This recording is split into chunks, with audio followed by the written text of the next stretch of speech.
Alright, as per usual, a type of food that's made me sick. Yes, black licorice.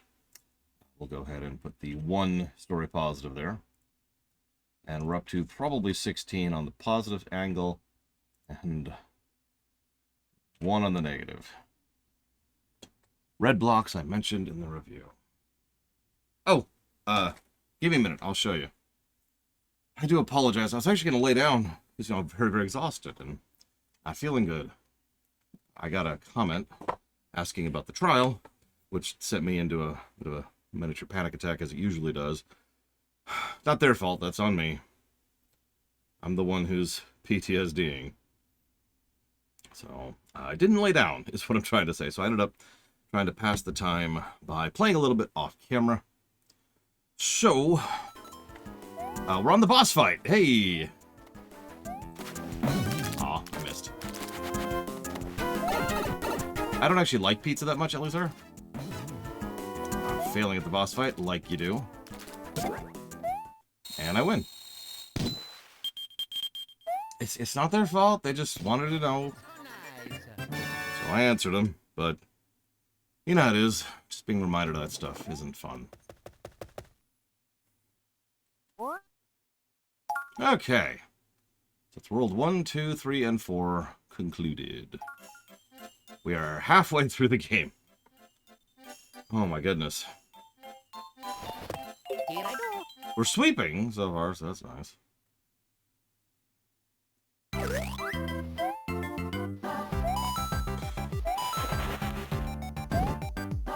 The series or the game, Seth?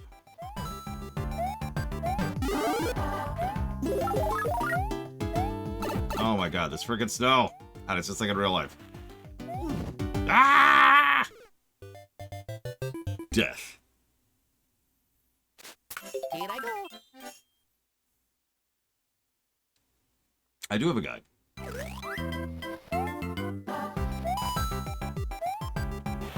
Snow doesn't usually remind me of Christmas, no, but then again, I did used to live in Colorado.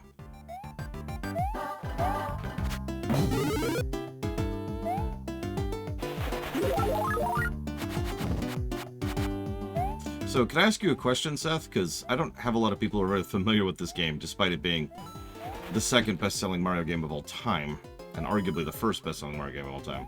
Do you mind giving, like, some insight, thoughts, comments, questions? Positives, negatives? Like, you get it. Anything you think would be noteworthy to mention?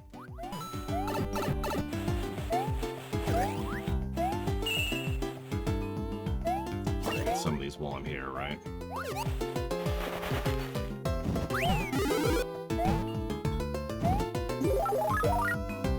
The versus multiplayer. The one thing that we not only don't count, but have no intention of even showing off because it doesn't exist for the versus review. Cool. That makes perfect sense, and that explains everything about everything. Food. Preferably, Elizar. I prefer Italian food to be food. Now, I know that puts me in the kind of the minority, but I definitely prefer my Italian food to be edible. Not that I would call pizza Italian food. If that's what prompted that.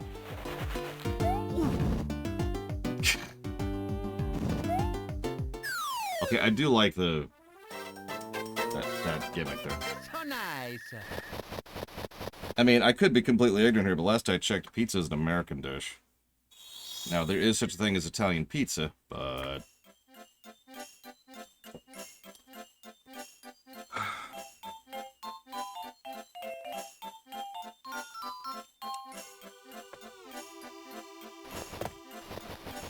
Here I go. Luigi has Squiggity and higher jump, if I'm not mistaken. Okay, so graphics, the Mario 64 abilities, and the fact that you can play as Luigi. Okay.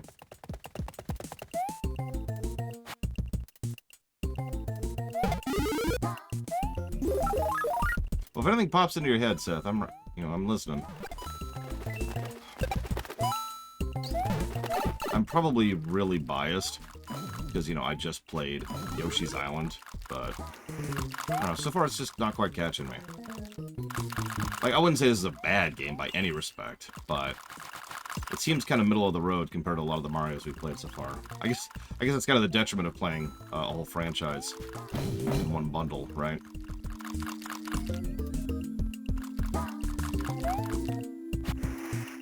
Although I suppose it says something that the word mid can be perceived as an insult.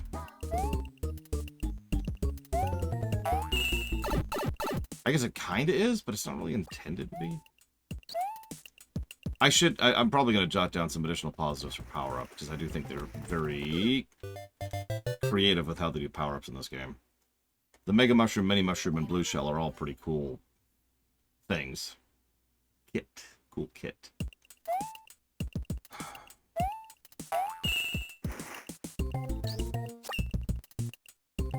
That's the third one.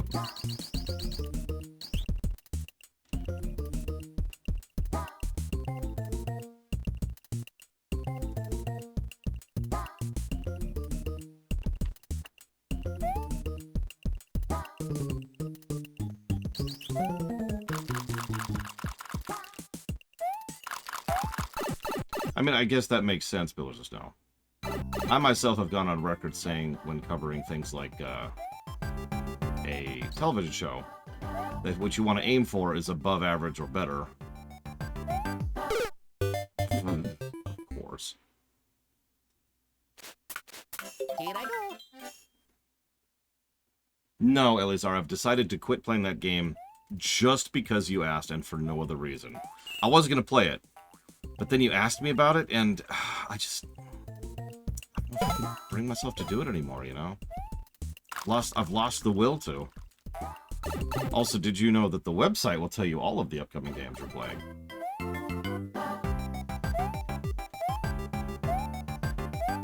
But, because I know people hate going to websites, because websites do not exist in this universe. There we go. We are going to be playing New Wii, New 2, New U, Wonder, Odyssey, and then we're going to do our break. We might break before Odyssey. Haven't 100% decided yet. Yeah, the Spinies look glitched, just like the Koopas did earlier. At the moment, we have played 64DS, Sunshine kind of, Galaxy 1, Galaxy 2, 3D Land, 3D World, 1, 2, 3, World, and Yoshi's Island.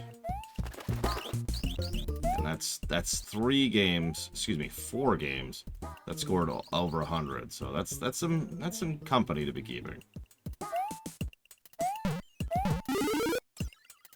No, I guess that would be 5, wouldn't it? 5 games that scored over 100. My bad. Well, Sunshine didn't really warrant a full review, but I wanted to kind of go back through on a day where I only had like 3 hours anyways. And just kind of do a quick re-examination of it. So, tuna on pizza. I'm afraid you have violated the law, Elizar. It must be destroyed. There's no alternative.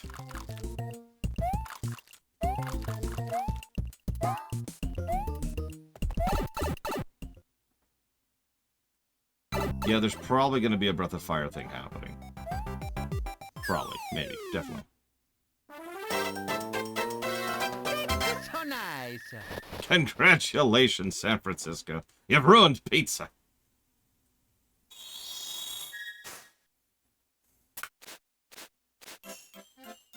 I mean, sushi pizza's a real thing. What?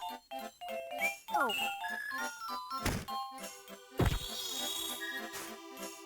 What? We aim to please, Justin. I did not get any rest, but thank you for asking, Blurtball. I'm feeling a little better. I did some exercises to bleed off some steam, and to try and get my blood flow going. That's an interesting gimmick.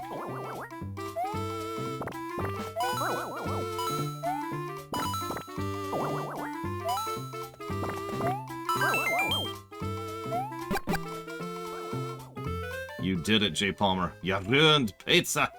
I'm gonna switch to a Dwarven accent now, just to emphasize how much you ruined it.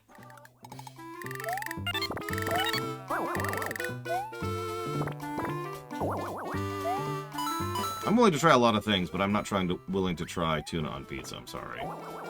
That's not happening.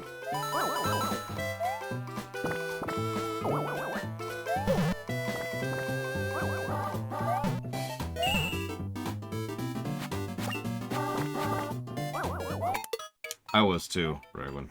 What do I do on pizza?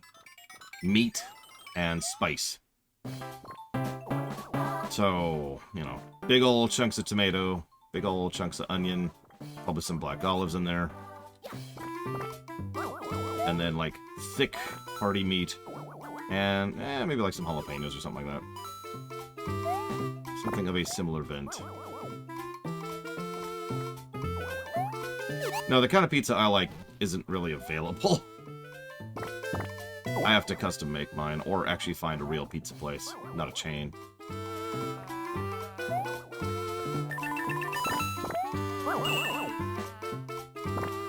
I find nothing wrong with pepperoni pizza. And there's no shame in enjoying the classics.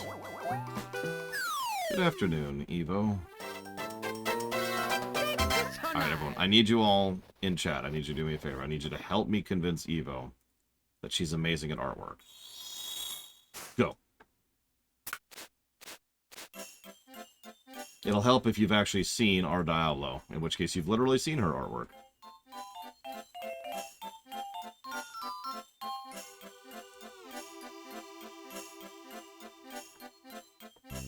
Here I go.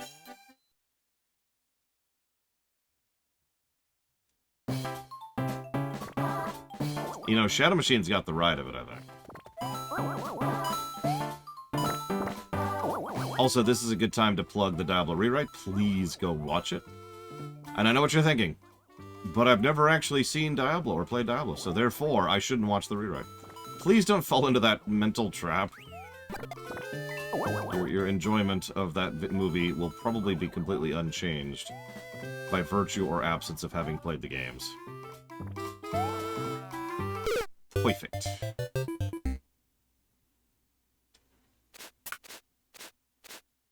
Here I go. Those are the red blocks, by the way. Whoever was asking about that. Yeah. So, I have rather cynically said several times that I think the reason I received so much little pushback on the rewriting for both our Diablo and RFF1 is because nobody cares about them, right? The rabid fan base to disappoint. By contrast, I've been hearing some stuff about Trek for years.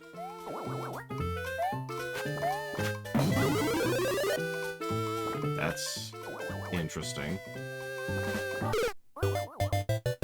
Nobody cares about FF1, so I haven't had any issues with FF1. In fact, I haven't had issues with FF1, 2, or 3, if you've been paying attention. It is only when we get to FF4 that people have started been going, hold on a second, hold on there, Mr. Lore. I don't think I like them changes you be appreciating there. And I know that, I get it. I really do. But it is funny to me because from my perspective, it's the exact same type of changes I've been making the whole time. It's just now people care about the work in question, and so now it's unacceptable. It's kind of funny to me. There we go.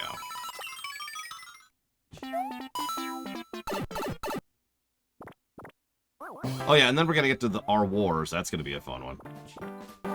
I fully anticipate there will be some people who will be very upset about Our Wars. Let me throw out a bombshell about Our Wars. So Grievous is a droid, a full droid. He is fully sentient sapient. He can use the Force, and he's been around since the days of the Old Republic. Boom. I just destroyed my entire audience right there. Nobody's ever going to watch me again because of that. Here I go. That's a good question, Blair Jamal. Who's Grievous? A pretty good question. Not gonna lie. Wow, the physics on this level are kind of strange.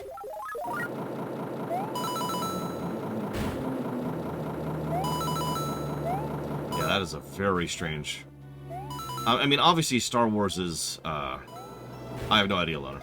Doesn't really matter. Star Wars' community is probably objectively more toxic than Star Trek's. But then again, I've been a Trek fan, you know, or rather, to be more accurate, I've been part of the Trek community for a lot longer. Like, I've been to conventions and stuff. So, I've seen more of that side of it. Having said that, I would still say our Wars is worse. Oh, Jesus. Yep, nope, that's just my life. Yep, I'm dead. Oh my god, okay.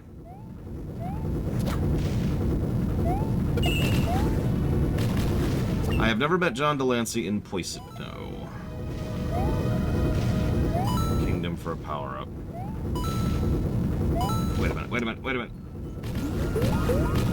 Give me the power-up! You son of a submariner!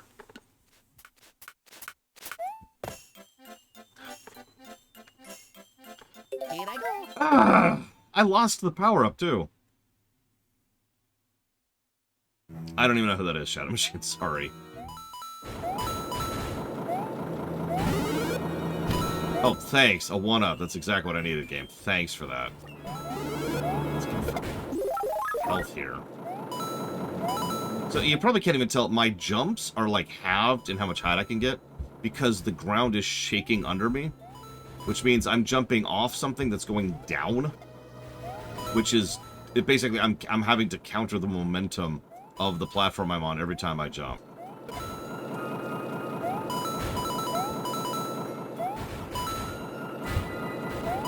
So I have lower jump height than I normally would. This is a very inventive level. I wanted to speak positively about it, but I'm not a very good liar. Notice no checkpointing either. It's if I screw up here, which I almost assuredly will, I have to do the whole thing over again. I don't have a backup power-up this time. See? Gotta do it all over again. Let's see, I have met Jonathan Frakes, Brent Spiner, of all people. Here I go. William Shatner, Leonard Nimoy.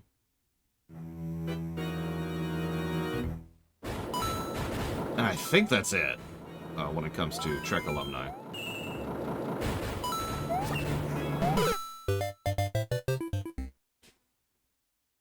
Don't have anybody's autograph. Here I go. Hey, Taquetta. What's my go-to line when I meet a celebrity? To treat them like a human being and not actually act like they're a celebrity. Usually something simple like going for a handshake.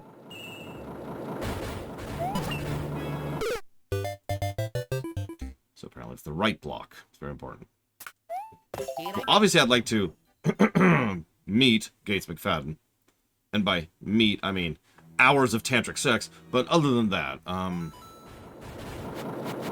would actually love to meet Robert Picardo, Jerry Ryan. Honestly, a pretty big list there. Scott McNeil, Robert Wong.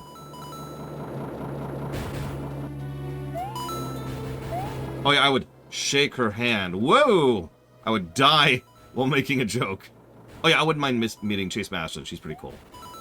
I'd honestly ask Chase Masterson about more STO stuff. If like I had the opportunity to ask her a couple questions. Then I would, like, DS9 stuff.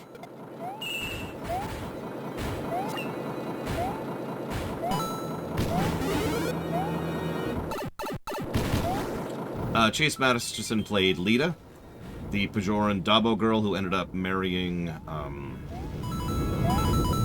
Rom. And then she's kind of unique. Oh yeah, Connor Trinier. I'd love to meet Connor Trinier. God damn this level. She's kind of unique in the fact that... That's true, I do, Duran.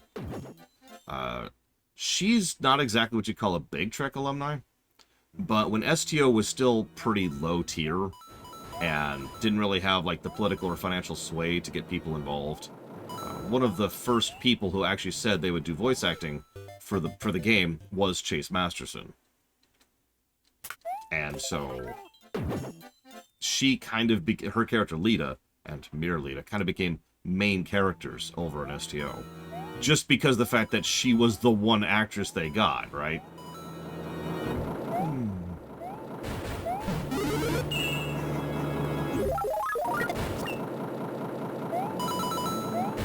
Now, I don't say that to be dismissive. She actually is awesome, and I like Miralita and Lita quite a bit as characters. It's just interesting the way things line up over time, you know? Oh, that's a mistake. But it's not corrected. Perfect.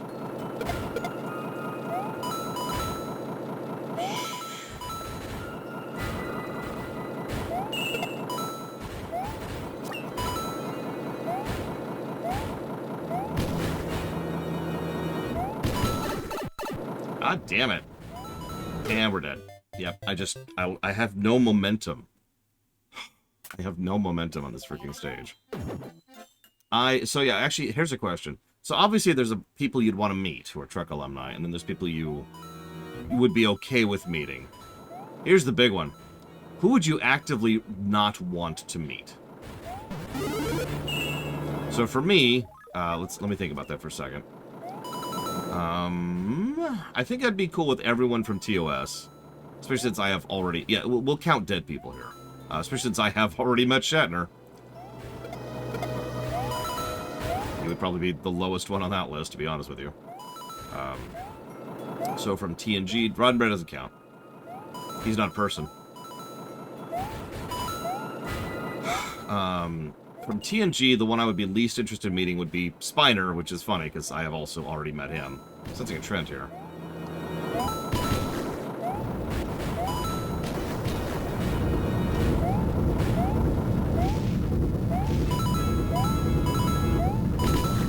Admittedly, at this point in my life, most of my interests would be more professional than personal. I saw the donation, by the way. I'm just kind of trying not to have that happen.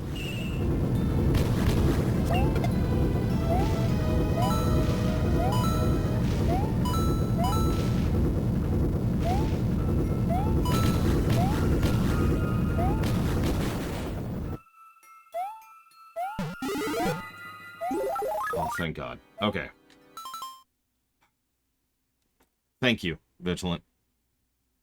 I do always appreciate that support. Thank you. So people I actively do not want to meet. Shatner, Spiner, I'm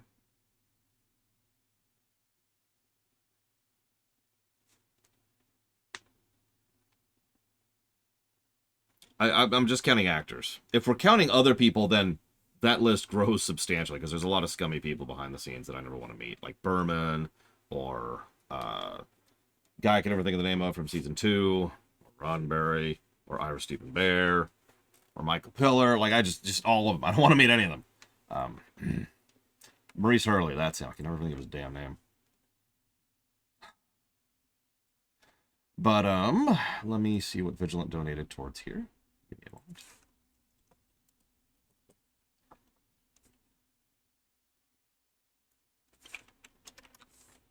See, I've never met Stuart, so I'm a little jealous there.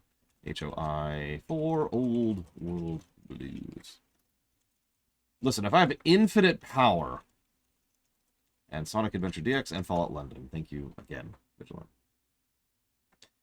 If I had truly infinite power, like I could get away with punching someone in the face, then yeah, sure, I'll punch Berman in the face just once. Just enough to hurt him, you know. Just a little love tap. Just for the catharsis factor.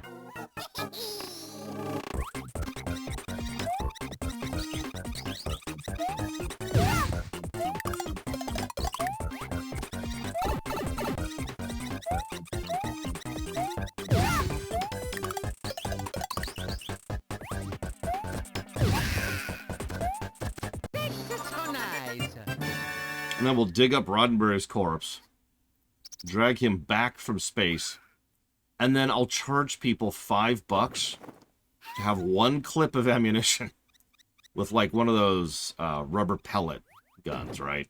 They just get on the turret. Pop, pop, pop, pop. $5.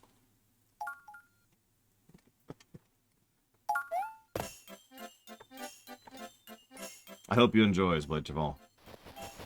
Whether it's a remake or a remaster, I still hope you enjoys.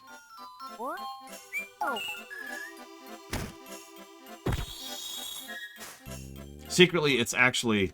Oh no, that's even better. I'll take donations. I'll make it free. Here I go. Yes, he did, Fife. Which is just... It was done to honor the man, which is amazingly disgusting. Like, shocking levels of disgusting.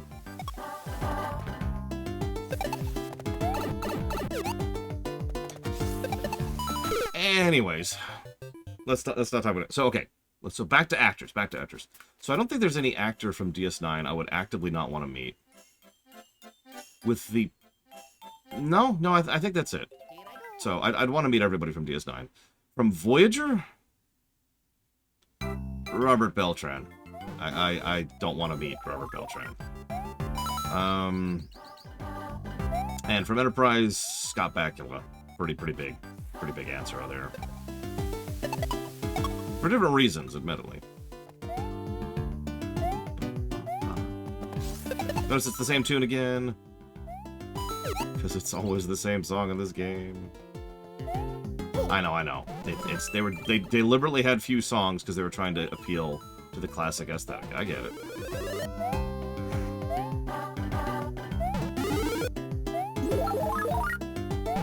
Yeah, like if I was to rate those, I would rather meet Spiner than Beltran. I'd rather meet Bakula than Beltran. So that's putting Beltran at the bottom here so far.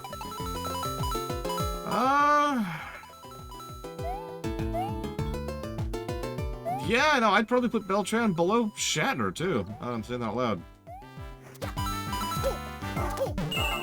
Wow, I might actually put him at the dead bottom. That's hysterical.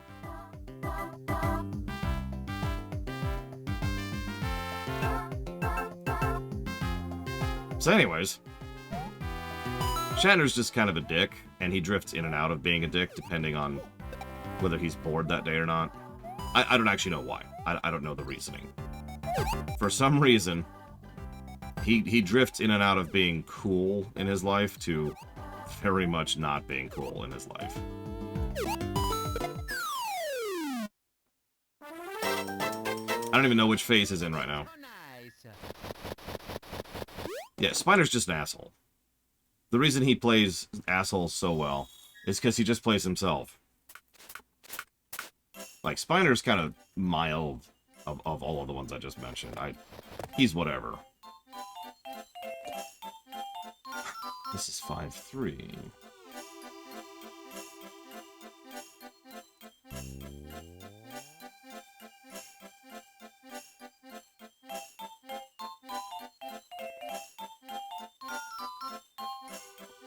Sure, Eva. Here I go. Food. What you eating, Spartan? Alright, so let's flip this. Star Wars. Star Wars actor you most want to meet. Star Wars actor you least want to meet.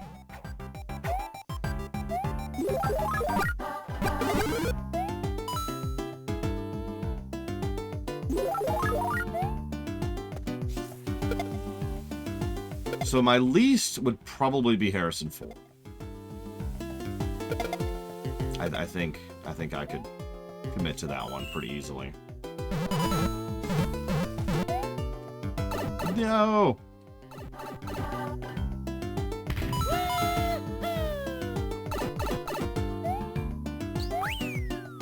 Look, I'm sure Harrison Ford is nice and grizzly.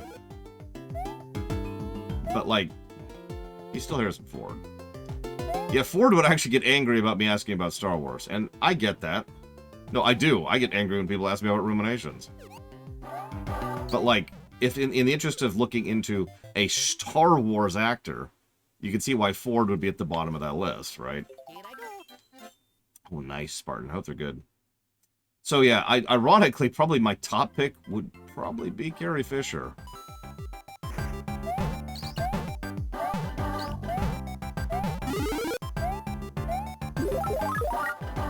And before, you know, Savacom in chat says, said like a straight guy.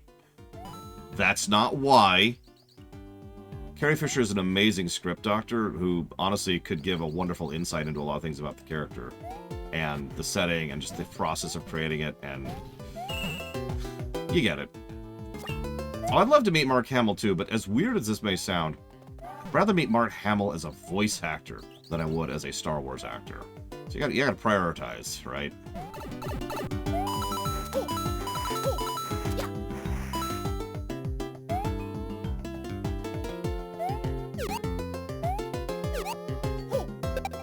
I suppose I wasn't even considering the new films.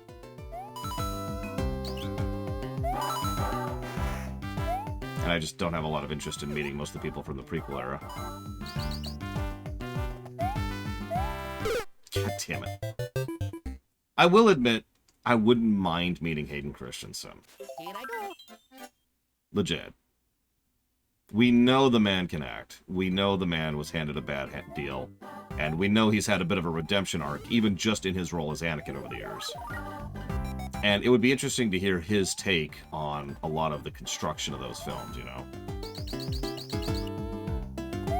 Plus, by all every account I've seen, Hayden's a pretty cool guy.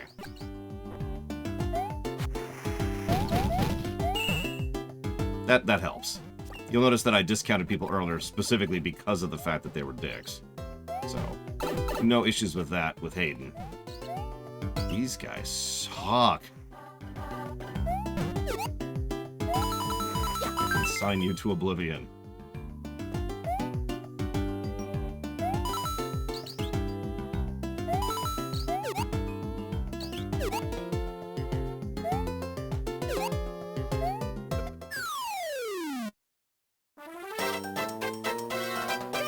So nice. God, they totally are, Blade Javal, you're right. Speaking of which, I was kind of only considering main cast. If we include that to all cast members, I mean, obviously I'd want to meet Jeffrey Combs. Duh!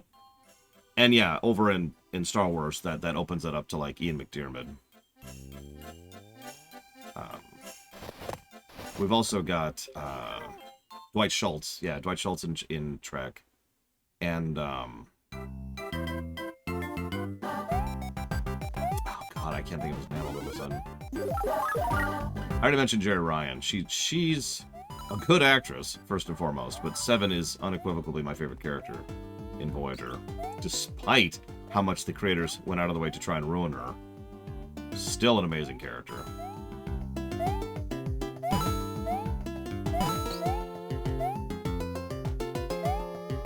I'd love to meet LeVar, too. And, of course, we all know I'd love to meet Gates McFadden. Sorry, I'm done. Any voice actor from anything? Oh, Jesus. I don't know. Whoopi Goldberg is in the middle tier for me. I don't... It's not like I'd seek her out, but I also would not want to not meet her. Whoa! Why didn't you jump there, Mario? Yes, I'd like to meet her naked. No, sorry. Here I go.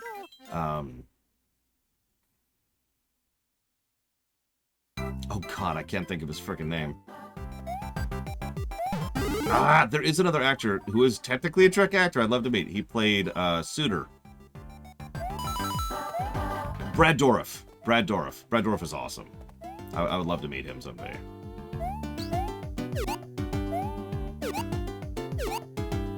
Patrick Stewart? Eh. You see, the problem with voice actors is there's so many, and they're all so good. Like, there are so many amazing voice actors out there. It's actually hard for me, at this point in my life, to compile a list of my favorites to anything less than 100. Like, whenever somebody asks me, who do you want to voice such and such, I just kind of freeze up a little bit, because I've got options everywhere. That just happened. Oh no, he played a great character in Babylon 5, but I don't want to go into that. That's kind of spoilers. Okay, so any voice actor. Can I pick like 5 voice actors? Yeah, I was gonna say the guy who played Valkorion is someone I would love to meet. Jesus Christ! Did you see that squiggity? So I can't think of his name. He is a fantastic voice actor. The guy who played Valkorion. He actually does a lot of voice acting. You've probably heard him and not even realized it because he's got pretty good range too. Darren DePaul, thank you, Darren DePaul. Yeah, look him up sometime. He's done a lot of good stuff. Obviously, Tabitha St. Germain. The woman who played Female V in Cyberpunk, who I do consider one of my top actresses. She's really... Speaking as a voice director, I could gush about her performances. Here I go. Let's see. So we're up to 3, I believe, at this point.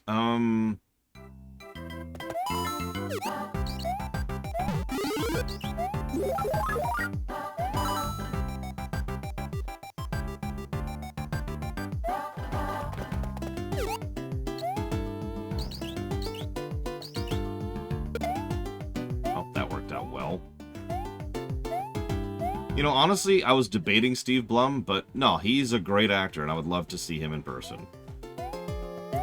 I wouldn't go with Liam O'Brien, but I would probably pick, God, of course I can't think of his name either. Can't think of anybody's names today. No, no, no, life is not worth living! I'm okay with skipping Laura Bailey and Jennifer Hale. No, not Mercer. Hang on. Kane in Legacy of Kane. He voices, Here I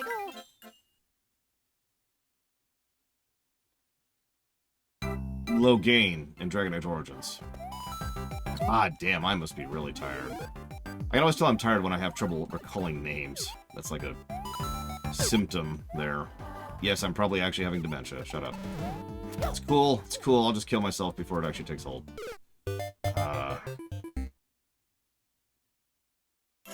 Here I go. I mean, I actually would unironically like to meet Joseph Kukin someday. Simon Templeman. Thank you, Reto. Because Kukin and I actually would share a lot of similar interests. And I would love to hear his thoughts on certain aspects of direction and cinematography and story construction, set construction. You know, really basic, boring stuff that is why the Command & Conquer series took off the way it did. No, I commit suicide.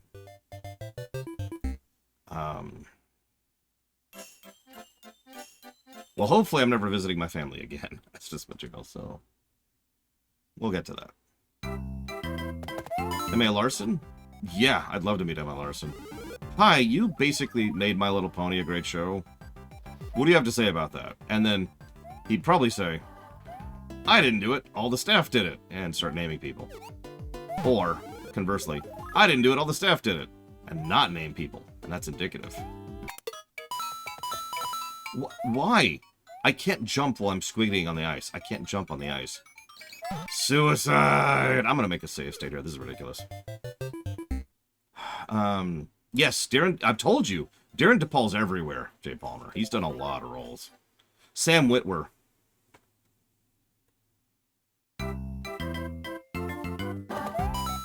Listen, we all know I'm Rarity of the main 6. And the only reason that's true is because if we add that up to the main 7, then we know who I really am. Here I go. No, the original creator of MLP is in fact a woman. The person who made MLP a good show is a large team of talented people over many years.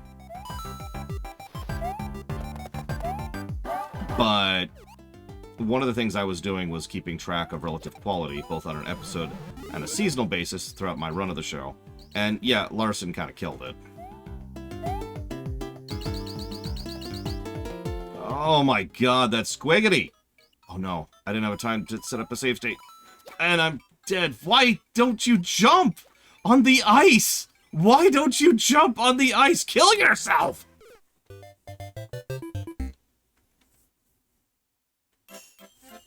Why is that a happy ending, Triaxia?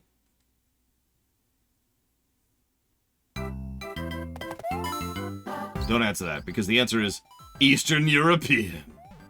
I'm joking, I'm joking. Oh god. Jump!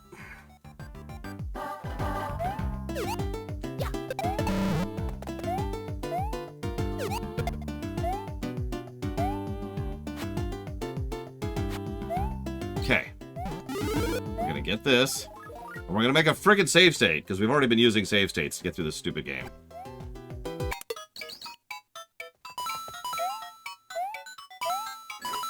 There. Good God. We've been here for, what, 10 minutes trying to get that stupid coin?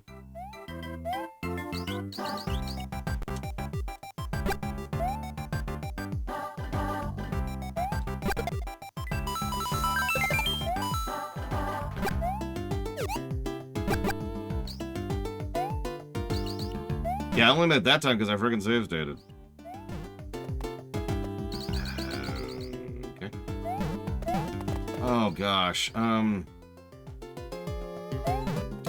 Who played Connor in Detroit Become Human? Because he's delightful. I wouldn't mind meeting him.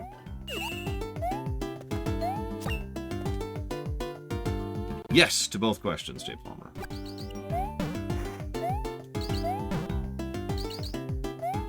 I mean, better, Spartan, although we're officially in the gloves-off territory of the game. Every Mario has a gloves-off territory. And here we be. I mean, Clancy Brown's good, but, I mean, on the list of... If I only have got 10 people, he's not making that list. Jim Cummings, yeah. Michael Ironside? No.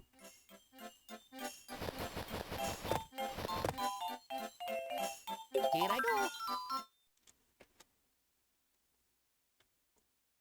go. Henry Cavill? Eh. Doug Cockle. I could see that. I still wouldn't put him in the top 10, though.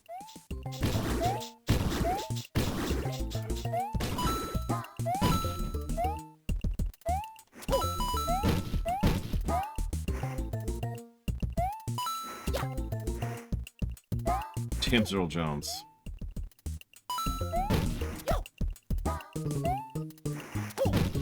I totally make this happen. There we go. Oh, come on! All that for nothing. And I just killed the only guy who could help me get to the... Well, no, I can make this happen.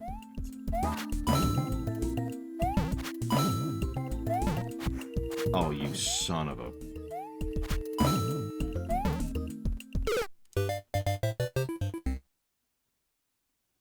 I wouldn't mind meeting Tim Curry. Here I go. Or Joe DiMaggio.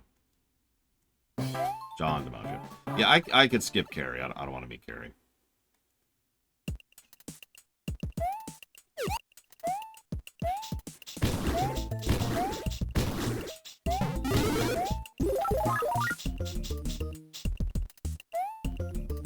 I wouldn't mind meeting Robin Williams.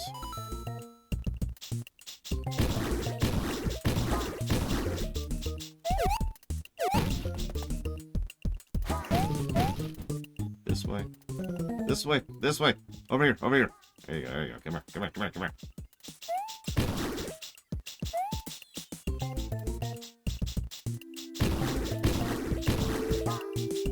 Thank you. Who? Melkor? I think Chris Pratt does a good job of playing Chris Pratt and did not do a good job of portraying Mario.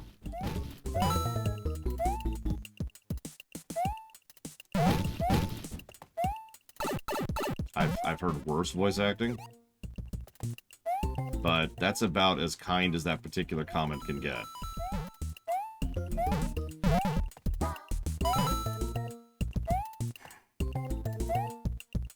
I have noticed, if I can get depressing for a second, there's this growing tendency to defend mediocrity when it comes to Hollywood films. And the defense is almost always the same. It's not bad, or it's not that bad. And it's like, well, no, it isn't. That does not improve the situation, I suppose. By the same token, I do have a lot of people who tell me that I am too demanding, so it might just be a me problem. That was what I was supposed to do. Is the new Mario movie worth watching? I mean,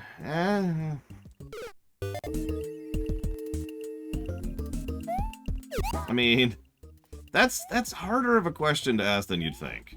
Because it's not that bad. You know?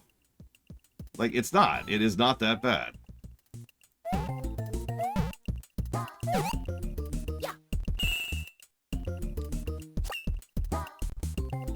You know, truth be told, Pillars of Snow, I do think we're having a little bit of counterculture going on. I think one of the reasons people get so defensive about corporations and Hollywood and films and games is specifically because they're sick of hearing people, you know, complain about them. I mean, Hard to argue, if I'm being honest. You get sick of hearing it after a while, right? Wow, that was just...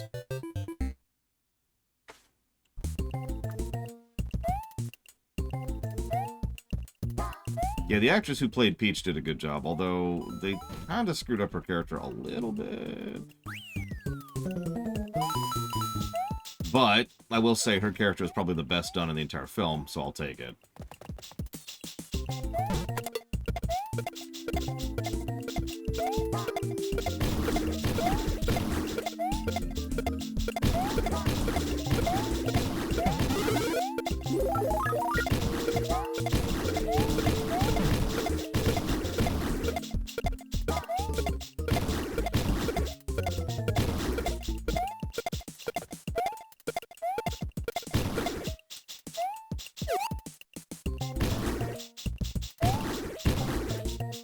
So where's the final coin? I probably went right past it. What do you want to bet?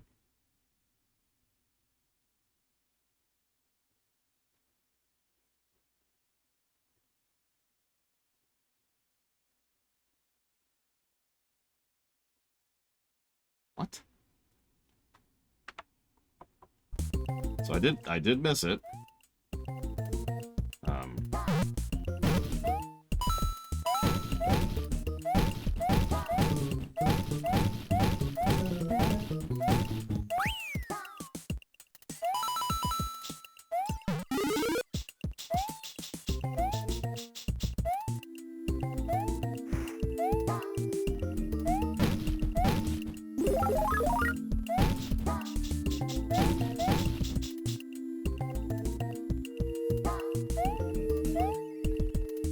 I suppose I can't argue against that, Blade Jabal. And again, I am markedly more picky than other people, because I value my time differently than most people do. So to me, good enough isn't when it comes to entertainment, right? And I've honestly never really shied away from that. You son of a...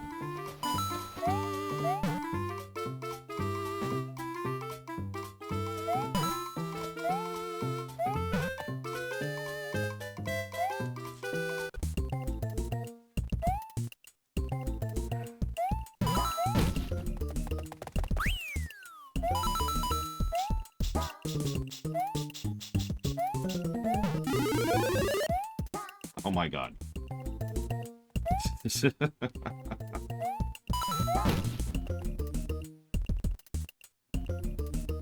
Which show hit after Andor?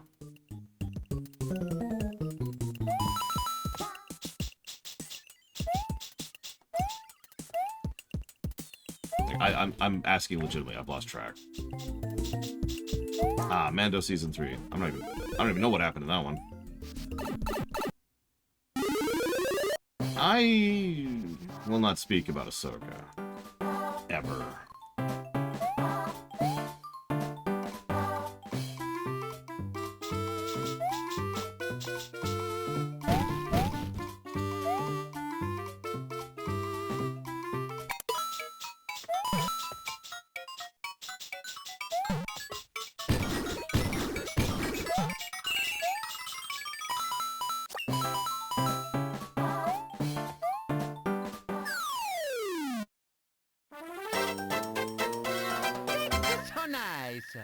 What about Charles Martinet? Would you like to meet Charles Martinet? I wouldn't mind, you know, taking him out for lunch or something, but I wouldn't have anything to ask him. Sir, what's it like being the voice of an entire generation, or two, of the most popular character in human history? Like, there's no questions there, right? I'd just be like, hey, dude, you want to grab a burger? He'd be like, yeah, sure. Then it's burger time. And then, no, what'll be like, I'll be like, you want to grab a burger? And he'll be like, no, I want pizza. And then we end up having a fist fight. It gets on the news. Local man kills Charles Martinet. No, what the headlines would say is local man kills Mario. That's what the headlines would go for.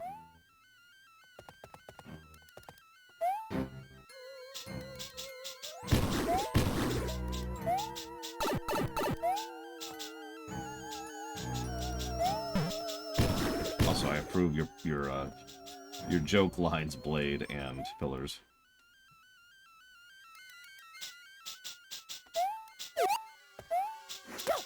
I know he can act more than Mario or Luigi. Ignoring the fact that he does a lot of voices just for Nintendo, there's also the fact that he's done voice acting outside of Nintendo. Why didn't you jump? Here I go. I mean, I will freely admit, I've actually gotten blasted before. More than once, for saying that Ahsoka should have been animated. But I think I'm in the minority there. As the older I've been getting, the more I've been thinking that animation is actually the way to go when it comes to certain franchises. Trek is included in this, by the way. So I'm not saying, like, Ahsoka should have been animated because it's Ahsoka. I'm saying Ahsoka should have been animated because it's Star Wars. Oops.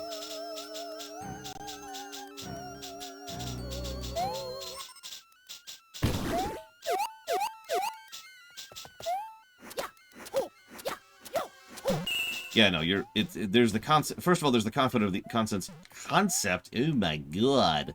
There's the concept of the infinite camera. You can, practically speaking, do whatever you want with the camera in an animated show.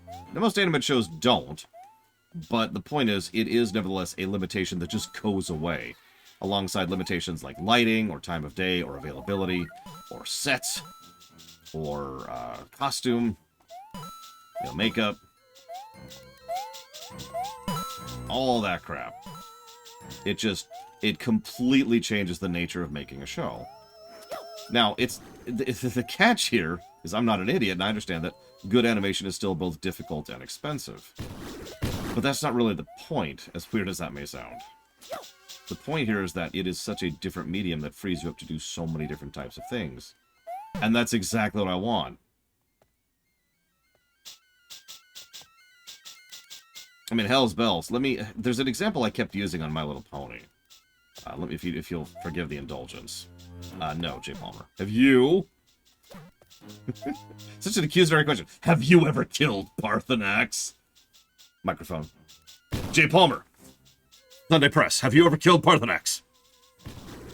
Yeah, no, I can never kill Parthenax. It doesn't help that they give no really good excuse for killing Parthenax other than he's a dragon, which is like the dumbest possible excuse for that. Anyways. God damn this game.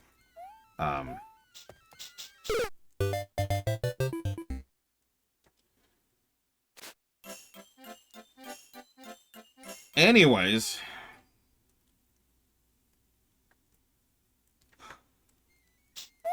In My Little Pony, let's say I have a character.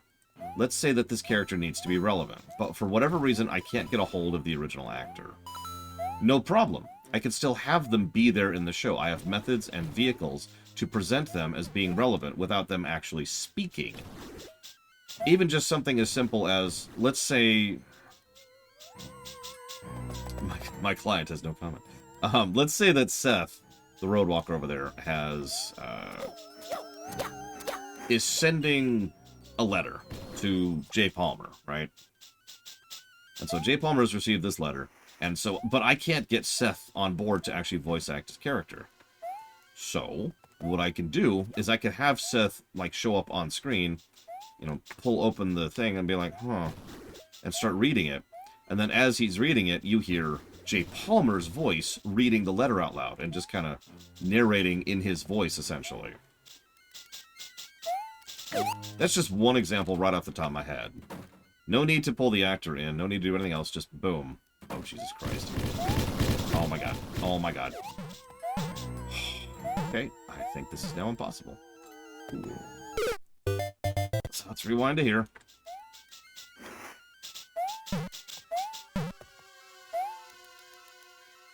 Recasting should be something that's considered, but it really should be the kind of thing that's a last resort. Recasting should be the very last thing you decide to do when it comes to something like that. How am I supposed to... Oh, I see what it wants me to do. I see what it wants me to do. Okay.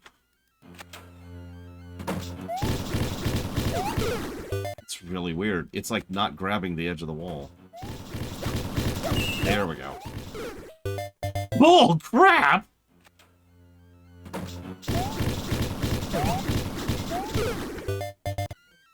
Wow. There. Die. What was I saying? Right. Okay. So, words.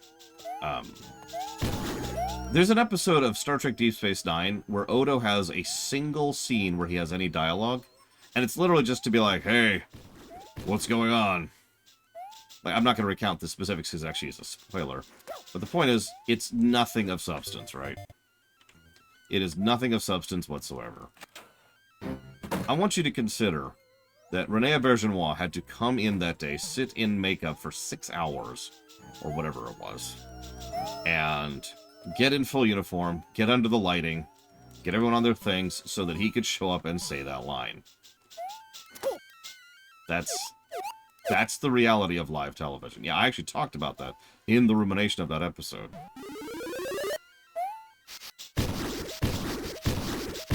Stuff like that is one of many reasons why I tend to be more pro-animation than pro-live action.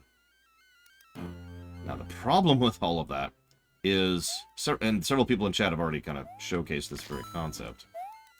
The problem with that is that... What? The problem with that is...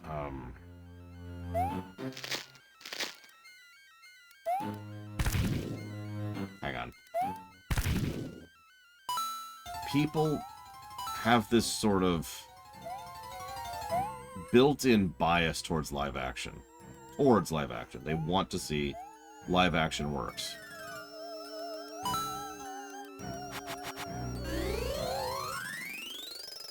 No offense. No, it's fine. That's what it is.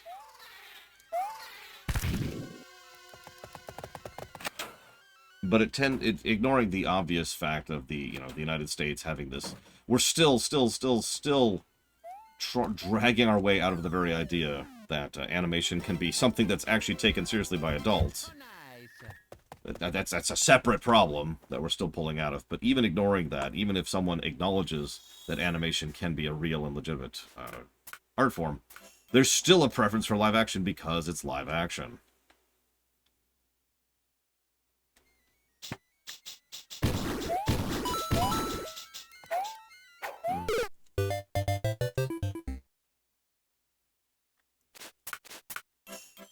Here I go.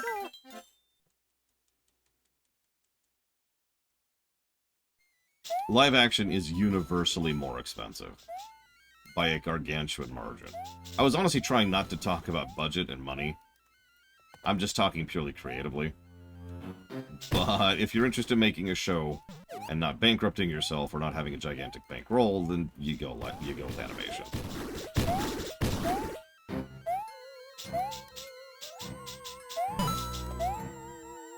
There's all the obvious expenses, but something I've thought about recently because it came up recently. There's a whole lot of stuff that isn't commonly reported as expenses when it comes to making films and making shows. And that is all the crap that goes on behind the scenes. Transport expenses, and catering, and actually flying the person out there, them having a temporary place to live for the time being, cleaning services,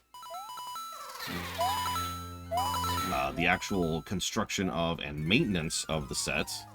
Most sets have this thing called wear and tear, which is very normal.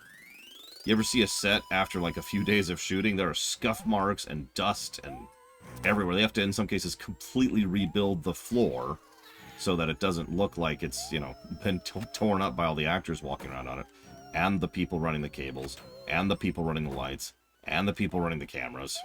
All of which are also part of that expense, by the way. Then there's the cameras themselves and the lights themselves. Making live-action media is an extraordinarily expensive thing to do. Even in ways that aren't usually reported.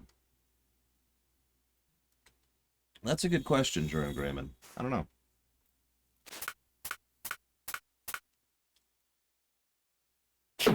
Grab that. Holy crap. So I'm going to make an executive decision here. Here I go. In the interests of making sure that Seth doesn't kill me, or Jay Palmer, doesn't kill me in my stupid, awful face, I'm going to stop trying to 100% this. Just going to try to beat the game today instead. I can 100% this later in my own time, if I really care. Here I go.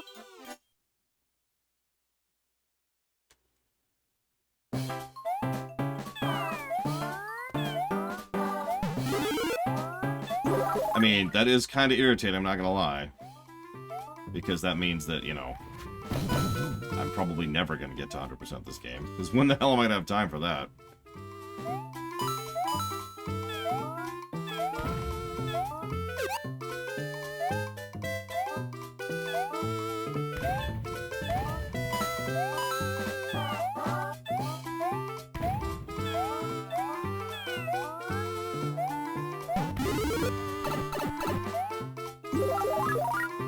You'll see it, Ernest. Don't look it up. Don't look it up. For real. I want you to be surprised when we get there. I mean, it's going to be like a month before we get there, but I still want you to be surprised. Do it, Eternus. Don't do it! And Eternus has already Googled it.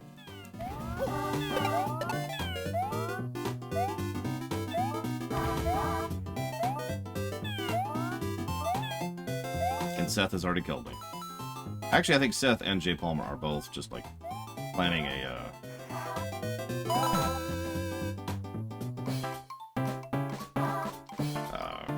double murder act thing here.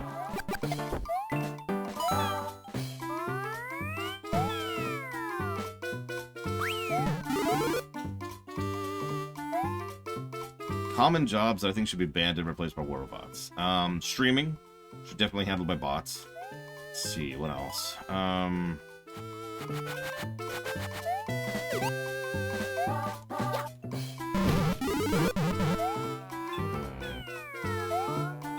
Art, definitely all art should be done by bots.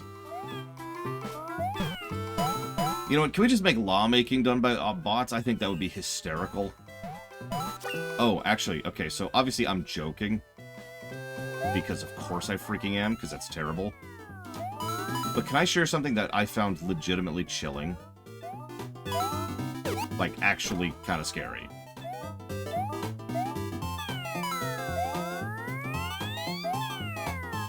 So... that was it right there. Here I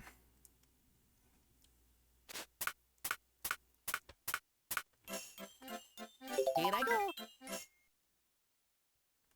I was looking up something for Acquisitions Incorporated. If you don't know what it is, don't worry about it. If you do know what it is, I was just looking up why they did a particular cast change a while ago. 5 years ago, 4 years ago now, something like that. And you know how Google does that, like, top response thing? Which you can just click and do a drop-down, which actually stays on Google? That by itself is actually kind of insidious. But that's not the thing that kind of chilled me. Now, what got to me was that one of the particular things for that was something that came back with several responses to the question that was being asked. Now, why did such and such leave the show? The first reaction was that there was some kind of sexual offense thing going on. And I remember looking at that and being like, what? Now, naturally, I didn't believe it for a millisecond. I mean, why would I? But I want you to pause for a second and already think, how many people would stop right there and immediately believe that? So then I kept reading, because I was honestly curious at this point. I read very quickly. And then I realized that the exact same page was giving 4 separate results for the answer to the question. Prompts, you might call it. And I realized that it was one of the chatbots. It was not ChatGPT. It was one of the other ones I'd never heard of. But it was giving 4 completely made-up scenarios for why the event happened, all of which were being presented as if they were actual news, which itself was being pushed by Google as the primary answer to my question when Googling it. I'm a pretty tech-savvy guy, and I figured that out pretty quickly. How many people do you think would never realize that that is literally a lie? That's just complete fiction?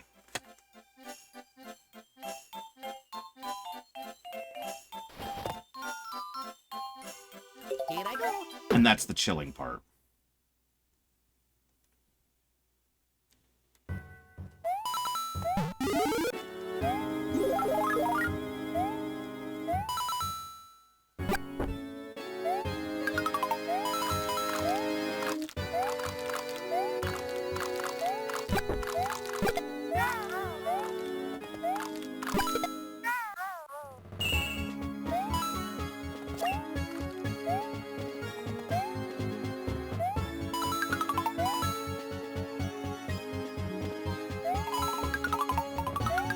No, I know, Melikor.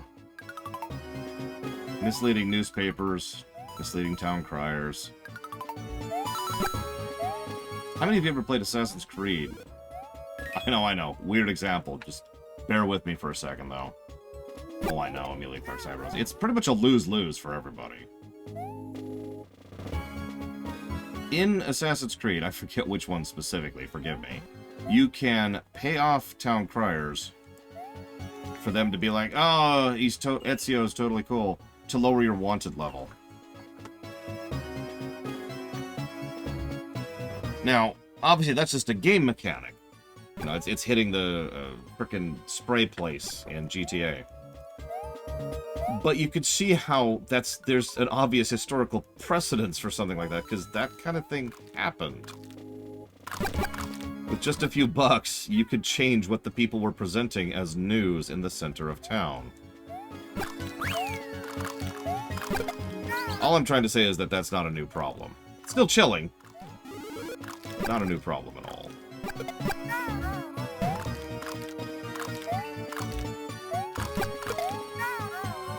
I mean, I know a few people who still take a particular Fox News article as gospel. That's been causing me issues for 7 years.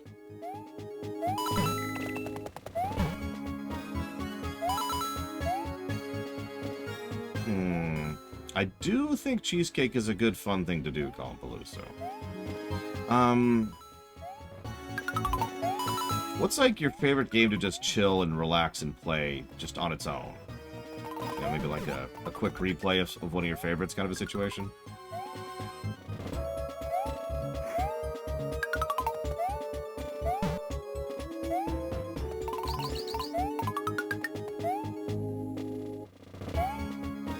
Rebel Galaxy. Oh no, I'm completely with you, Bragwin. That's ignoring the fact that I know people personally who take Fox News as gospel. Twisted Metal. Hell yeah. Portal. It's another good one.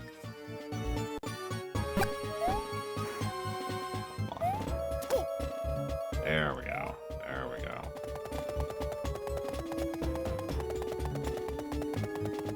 Yeah, misinformation is an old problem.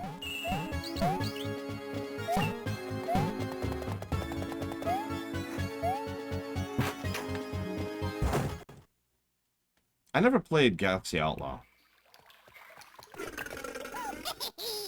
Petey?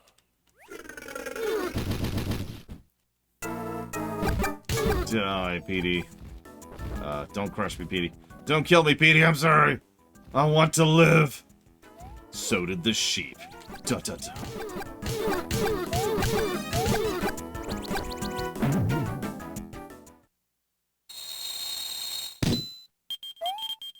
So nice. By the way, hi, Tara.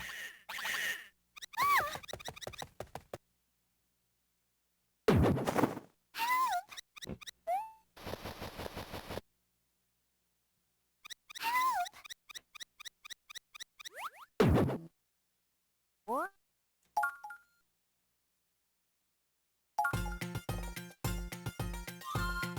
Now, in order to access World 7, We gotta screw around a little bit. So let's go over here. Yeah, Bowser Jr. was just like, fight this for me. And he's like, but why? Just do it. Okay. Here I go.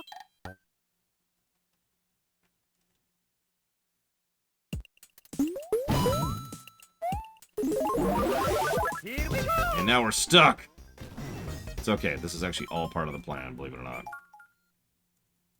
I just wanted to burn it. Oh, it's still there. Damn it.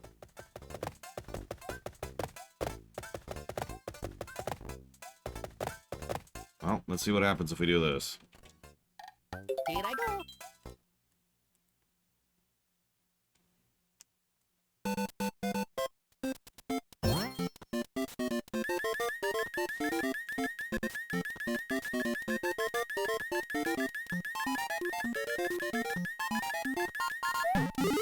Nope.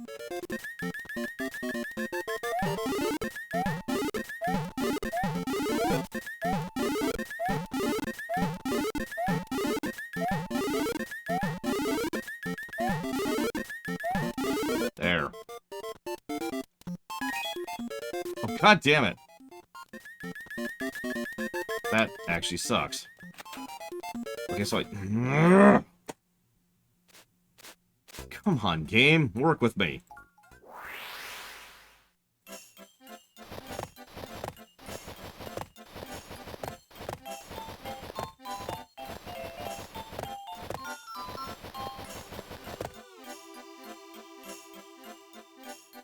Here I go.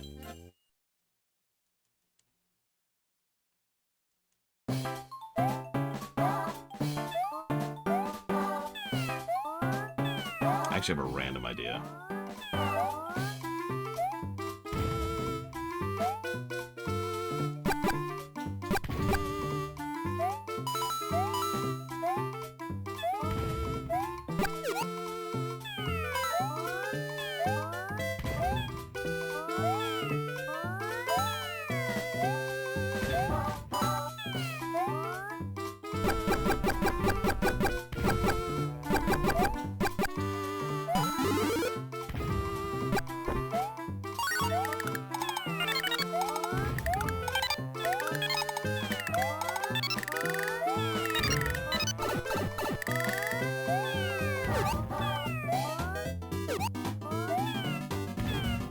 Not really, Evo, but I do want to unlock an entire world, right? Like, I don't want to just skip out on all of world. I think it's 6. Just because, you know, I didn't have the right power-up.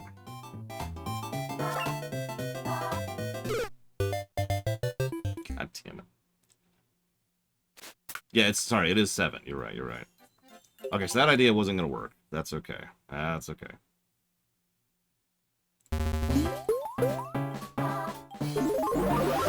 Here we go.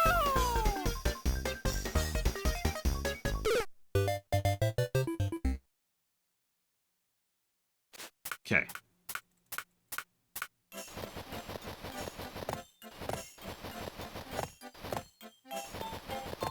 What? Oh. I was crushed, Evo, by the screen scrolling. Which I know that makes no sense in lore. But it's still what happened.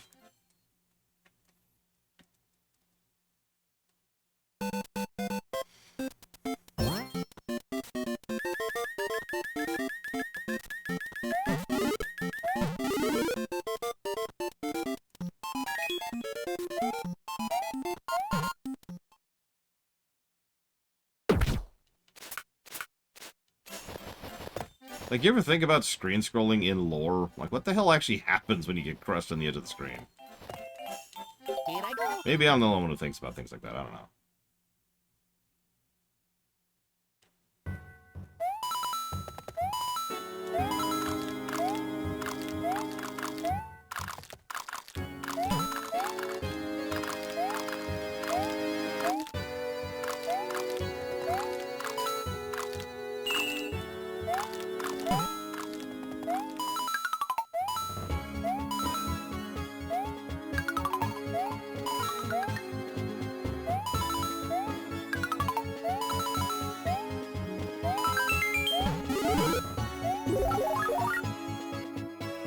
the universe despawns. So you just kind of go out of existence for a while. It makes as much sense as anything else I've ever heard, so I'm with it. I always figured there was just a giant crusher machine behind you, like, hi. Crush, crush, crush, crush, crush.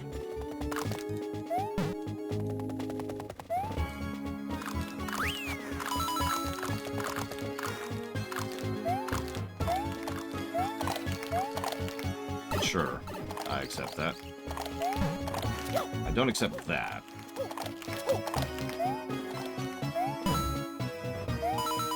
Yeah, King Boo is like right there.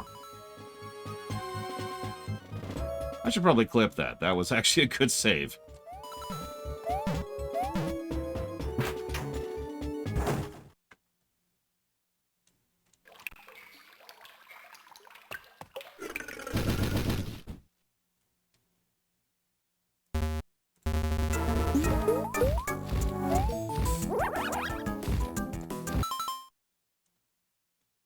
Oh my god, yeah, it's just that stupid chimp. That's what it is.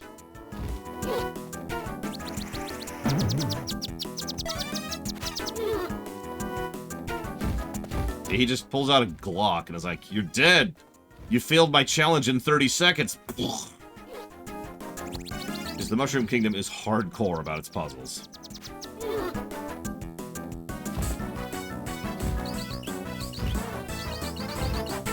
God, that squiggity on the ice is absolutely bonkers.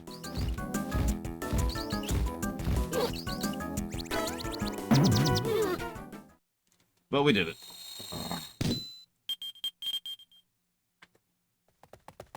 So nice. Huh?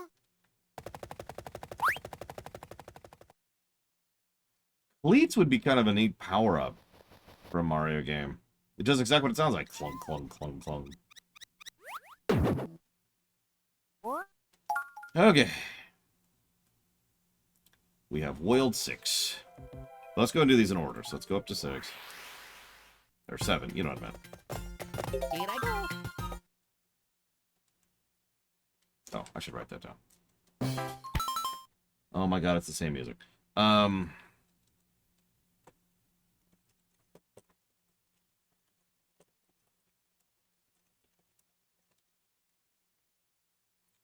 Oh yeah, it's like a... almost like a cling shoe kind of a thing. But I'm still micro. The most overpowered Mario form of them all.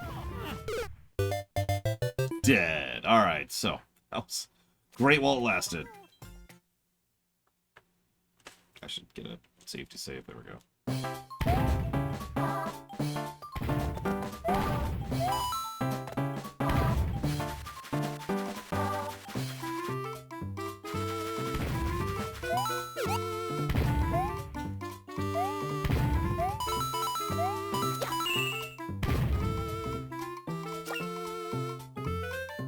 How would you make Ant-Man have power-ups in a game like this? Like a shrink expand ray? But then you'd have to design like the whole stage, every stage around shrinking or expanding things.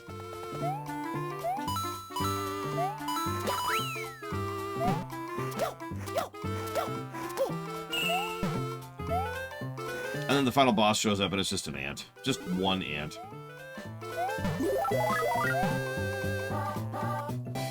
And it's like, what's up?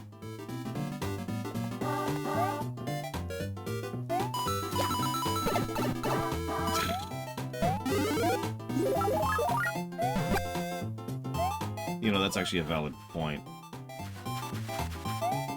The portal thing.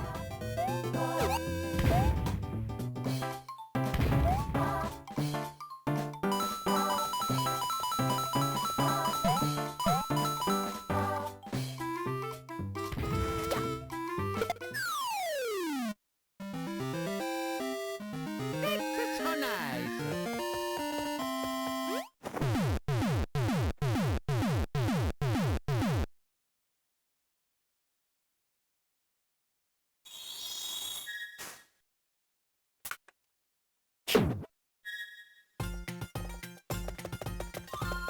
Here I go.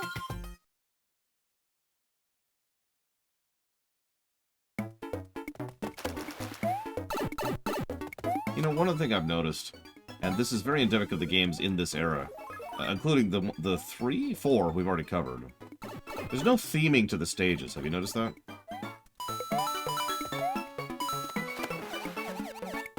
Like, the desert stages aren't deserty, and the grass stages aren't grassarty, and the sky stages aren't skyery. And I know that's kind of a minor thing to comment on, but I really liked that about both 3 and World. Hey, Dream Whisperer. How's your day? Morning? Going.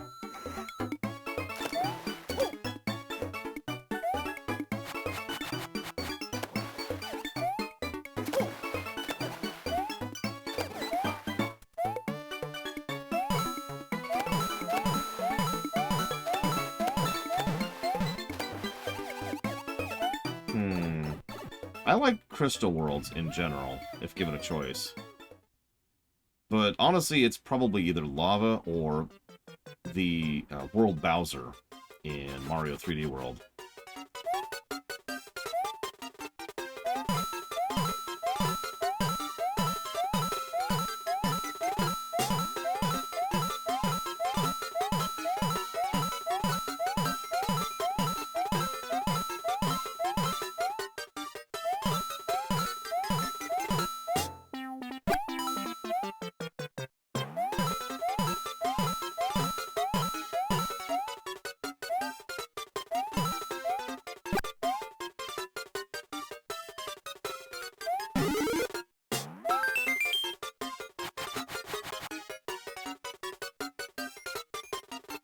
Nah.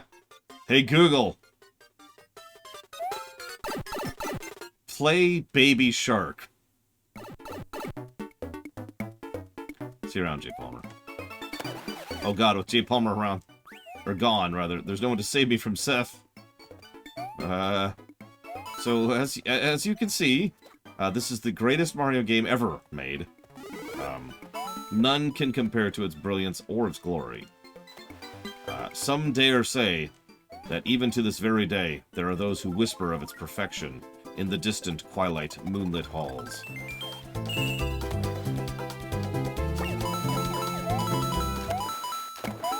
Oh god. I gotta come up with more compliments.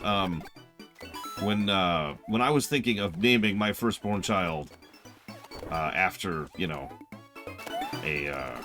after something, I was like, you know, there is only one possible choice for that. It is the only thing that could grace the face of my baby, and that is New Super Mario Brothers. So nice.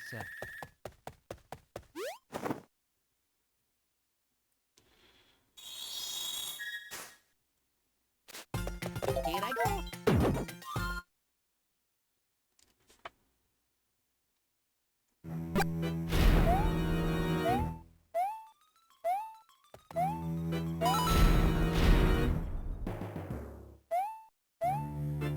It's not actually that bad of a game. Like, I'm obviously talking it up for the sake of humor. Okay. That is good to know, Eternus. I will refrain from abusing this power in the future. What?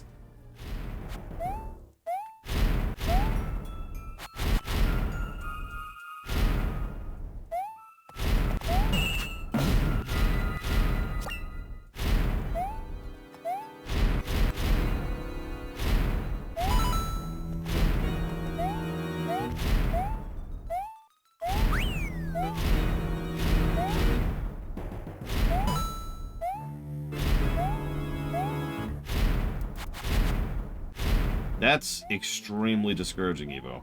Although you think that's bad, never look up the actual most watched videos on YouTube. It changes every now and again.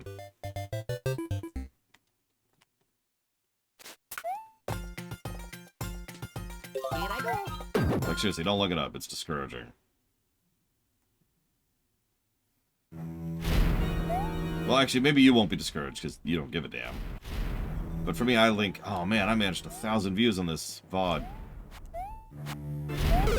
Oh yeah, by the way, this other video has several billion views. Here I go.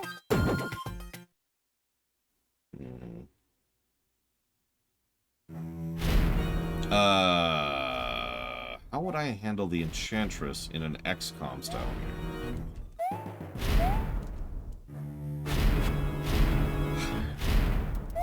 So, the problem is, you sort of answered your question in your question. The easy answer there is to just make her the nuclear option. That the player has the option to use to lose the entire squad and her in order to win the mission.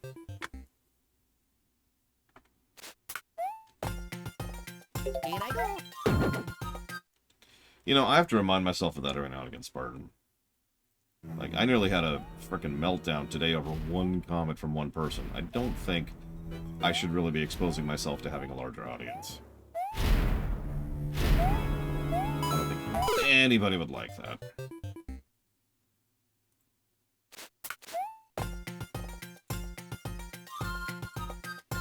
Here I go. It's okay, there's no fault here. Well, I mean, there is, but that fault was 7 years ago.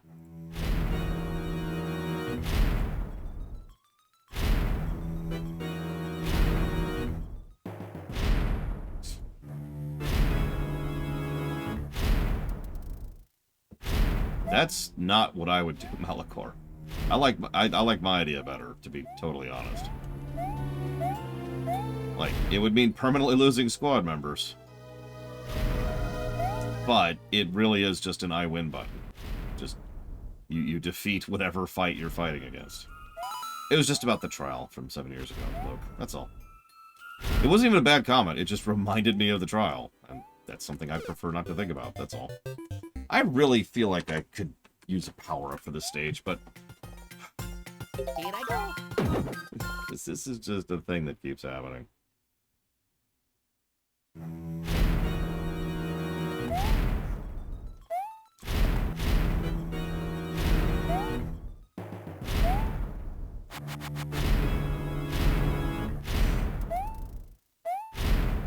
Too slow. Too slow. Ooh.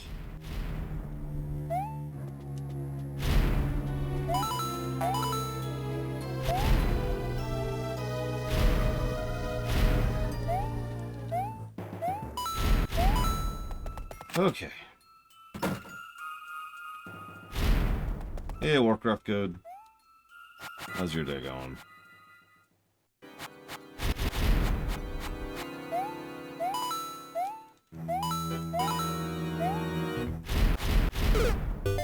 I had to go one more step. Here I go. Let me guess. They're adding NPCs to dungeons, but only for Dragonflight because they're rolling it out slowly. They're adding new cosmetic options for trolls and Draenei. And a bunch of other stuff that I have already seen. Yes, I saw. Whole lot of we'll see on that list. I don't want to sound dismissive, but there's a whole lot of we'll see on that list. I do like playing Mario, Spartan. Oh, and you guys.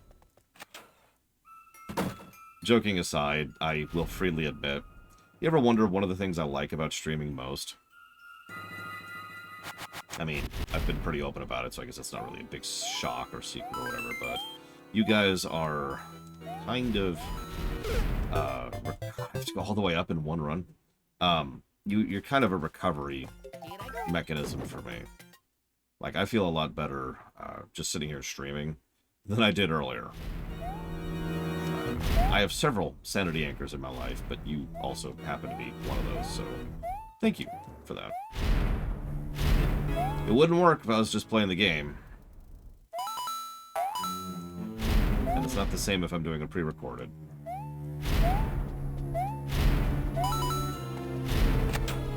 Yep, and I don't have the money to pay you, Warcraft Code. Partially, Ross, yes.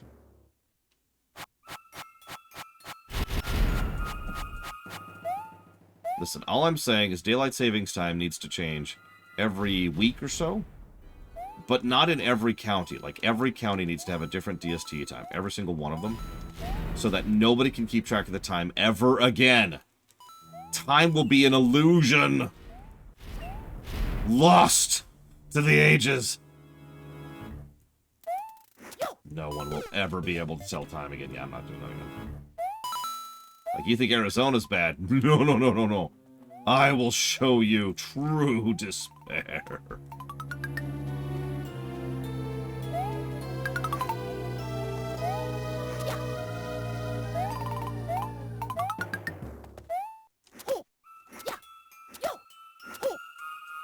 Oh my god, that is hard on my hands.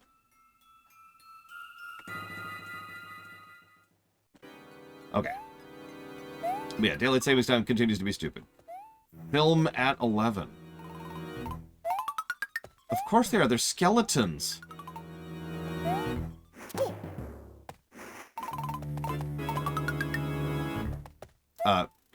I cannot believe you're asking me that question legitimately, Calapaluso. So to be very clear, people who are much smarter than me, who have much more spare time than me, have spent real time doing real studies proving that daylight savings time is actually making the world a worse place on a literal level, both financially and in terms of the health of the people in the process. Oh my god! I can't believe I just did that. That was a lot harder to do than it looked. Okay. I didn't even see the spikes. Which game was more fun to play, Lost Levels or Inquisition? Hang on. I can't answer that while Blade Travel is present. Because I fear for my life.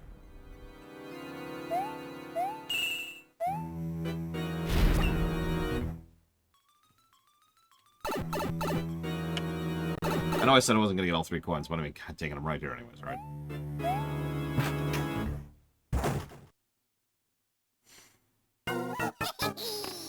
One of my favorite defenses of daylight savings time is, like, what do you care? You've got a phone.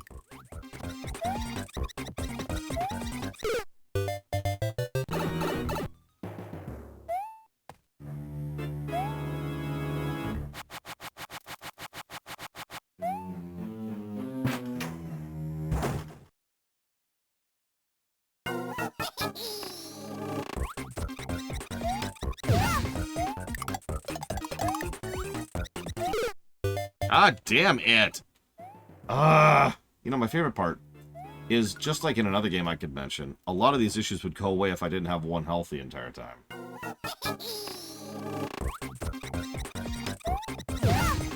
But no, I'll take Lost Levels over Inquisition. Not that Inquisition is a particularly bad game, but it's over a lot quicker. So if this is being seen as a form of punishment or torture, then I'll take the torture that's over quicker. Having said that, if I somehow magically had infinite time, like truly infinite time, like I could enter a pocket dimension where I don't age, and time, like as soon as I leave, it's the same moment that I entered. So truly infinite time. I wouldn't mind doing a replay of Inquisition. See some of the other paths I didn't see, and just, you know, skip all the optional crap, right? Just have fun with it. Here I go. In that infinite time situation, I also would not replay Lost Levels. I will never replay Lost Levels. I have no desire or reason to. So, make of that what you will.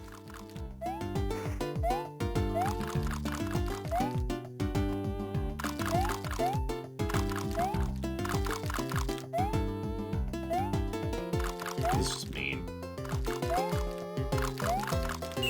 I'm good with not replaying Baldur's Gate 3 at the moment. Even in an infinite time scenario. Oh man, this is the most amazing screen I've ever seen. Oh my god, everything's so incredible. I can't believe she even did that. Hi, guys. I'm glad that was censored. I don't want to get the porn tag on my Twitch stream. Holy crap. Yeah, we need to make sure Vivian doesn't become the Pope. Because what the hell? Still a little irritated that that's how that turned out. I specifically took options that were like, you know, hey, don't be you. And it was like, no. Yeah, it was just the worst timeline. It was just top to bottom. We just accidentally into the worst possible timeline.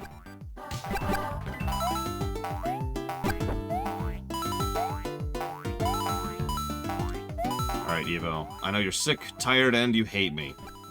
I know that right now, you're conspiring with Seth to murder me. But, what do you think of the background visuals of this game?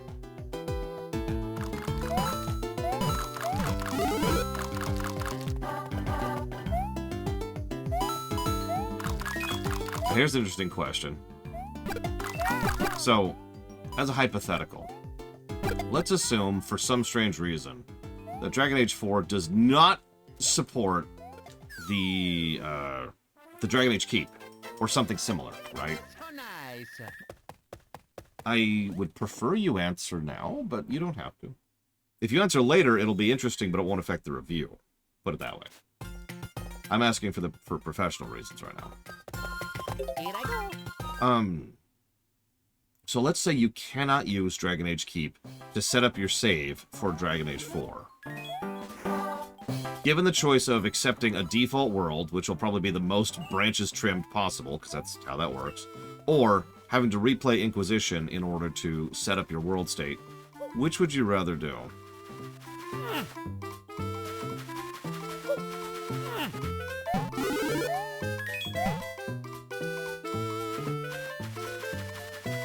I should probably mention that I did replay Dragon Age Origins and 2 to set my world states for Inquisition. It just turned out to be irrelevant.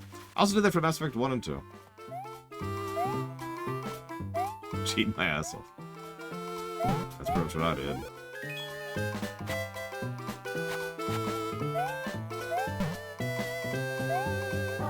Admittedly, I do not, Malachor. But I also have more finite time than I used to, so that's kind of a factor in everything.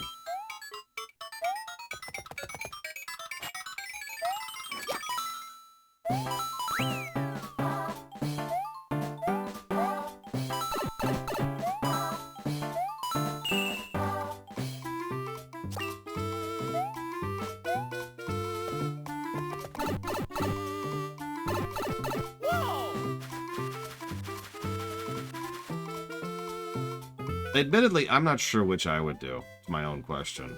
I'm kind of torn on that. In an infinite time scenario, again, I'd be totally cool just replaying it, but like I said, time is really the factor there more than anything else.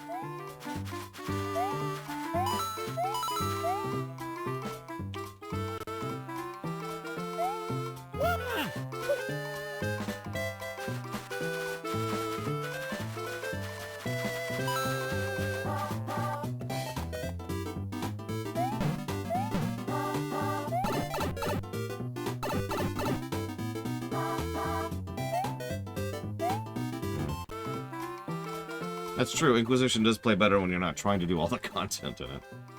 Which is true with so many games, including the one I'm playing right now, coincidentally. Like, my enjoyment of this game has gone up substantially now that I'm not stressing the coins. Which is funny, because I said right at the beginning, yeah, this is going to be the game I do 100% on. We have actually 100%ed several Marios up till now, by the way. If you haven't caught that.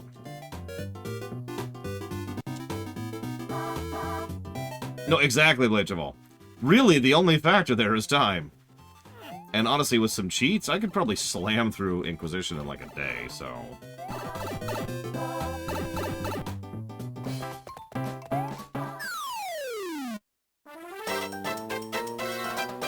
So nice.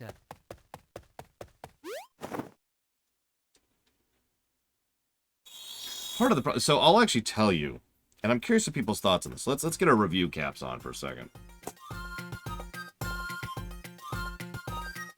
Really have a hat anymore.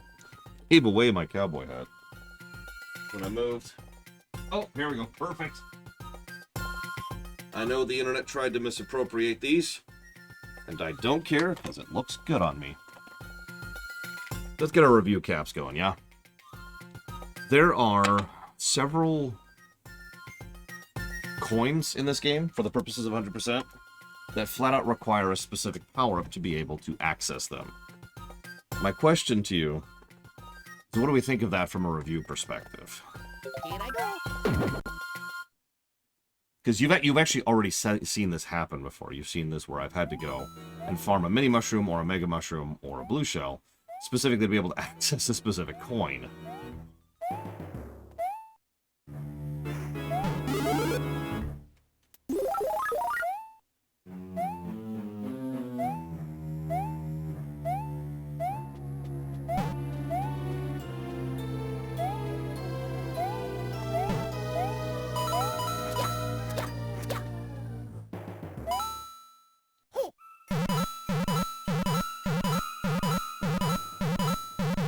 They do not, Spartan.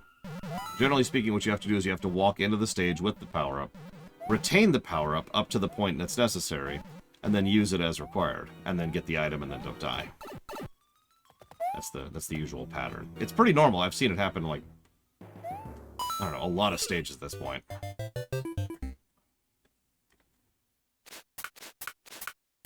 In I go. Like, for example, if on this stage I needed to be blue shell, and I walked in with a blue shell, I just lost it, and, well, now I have to go get a blue shell from one of the mushroom houses again. I should also probably mention that unlike in some of these other games, like Mario 3D Land, there's not really a reliable source to farm these kind of abilities. So there's no, like, guaranteed method to just go hit 1-1 over and over to get power-ups. Like you can do in 3D Land and 3D World, actually, now that I'm saying that aloud.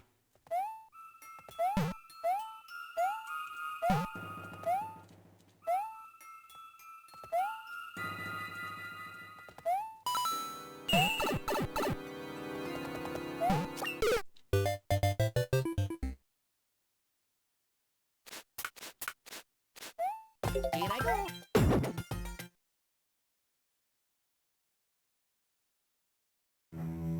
Alright, this is now a German stream.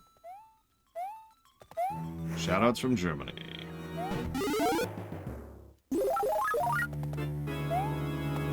Not that I could speak German to save my life. If you held a gun to my head and said, say something in German, I'd be like, Deutsch? And then you'd shoot me. You little son of a...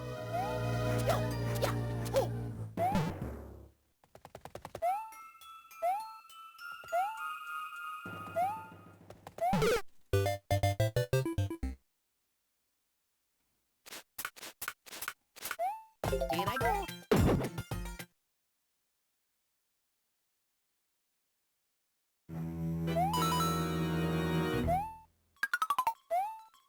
Yes, my name is Negative. Wait.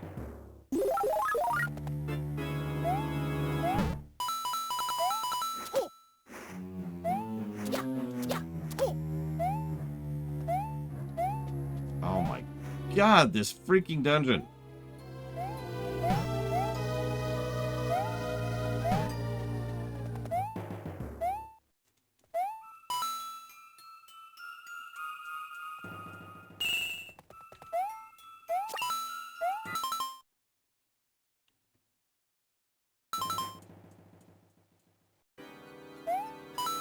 He did actually work rough code. It took me a second to realize what you were saying, because I'm like, who the heck is that? It's Deutsch. It was named after a viewer of mine.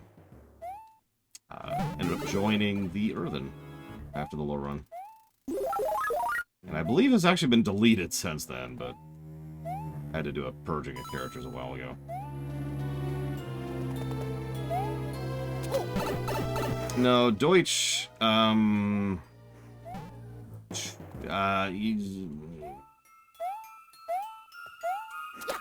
Deutsch, I think, is just one of many viewers who just kind of stopped following the show after a while.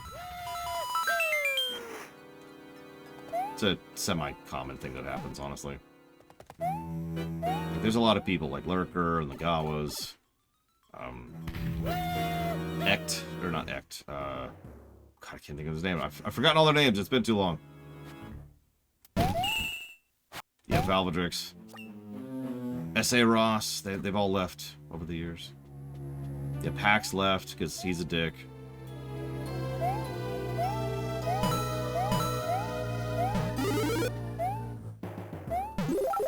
Max Time left, probably because of the Cloud incident. Cloud left because of the Cloud incident. Pretty much none of my friends actually watch my show now. Not that I blame them.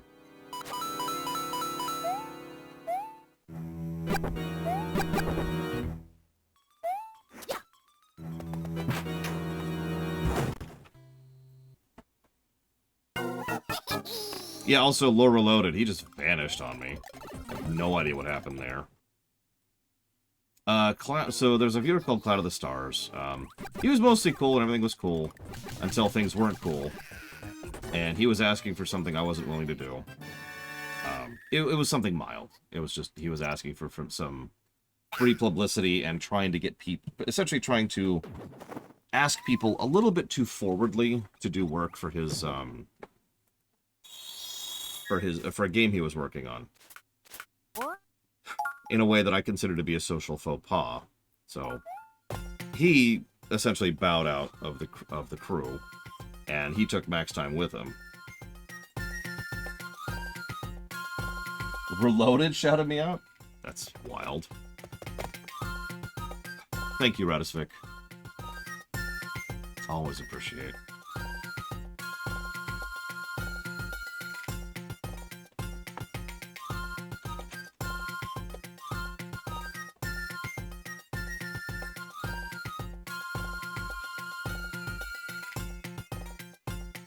Revision. I keep wanting to write down Human Revolution every time I see Deus Ex R.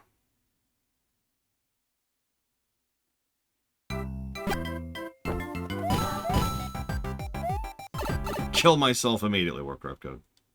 Yeah, no, Lore Reloaded is just super busy.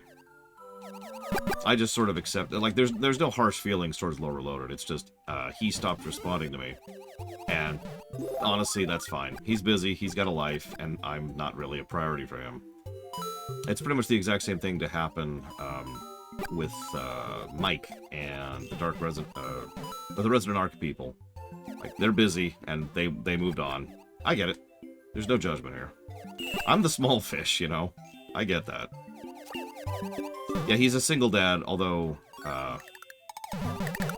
he was looking to remove the single part of that, but even regardless, taking care of 2 kids is a big deal, whether you've got someone else doing it with you or not. Interesting. No, Jessie is another person who is definitely going on to become a bigger fish than I am. I mean, she's making an actual movie, for God's sakes, and has already gotten access to a lot more Trek stuff than I ever will. Like, she's probably going into actual filmmaking. And I can't afford my own place. That's not me being bitter, by the way. That's just reality speaking. That's the difference between me and a lot of the people I've brushed up against in my career.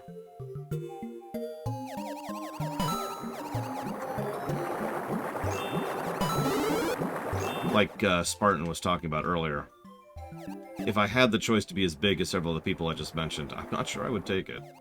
I don't think I have the mental health to deal with that. Here I go. Like, I'm at 1 HP a lot, you know what I mean? There is a bit of an advantage in just being a small fish and, you know, being solvent. I still make money. I still thank you very, very much for your support. I can still pay, you know, a portion of the bills. I can still, you know, get my niece candy and buy Christmas presents for people.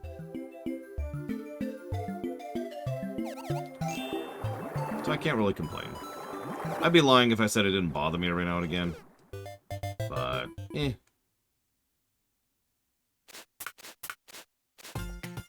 Here I go.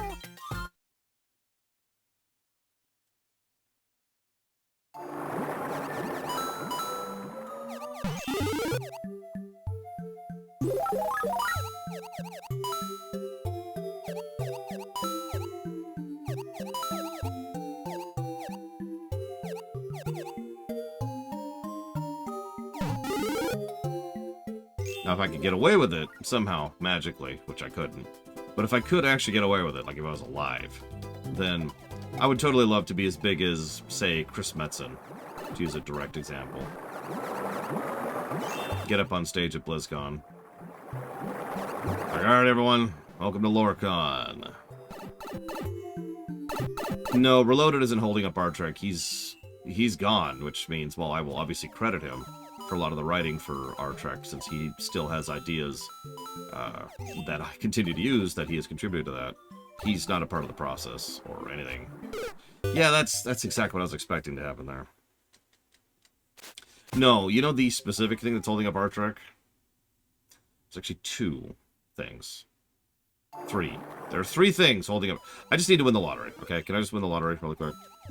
There are 3 things that are holding up our track. 1 is RFF. 2 is I'm behind on streaming. Oh my god, I hate this level.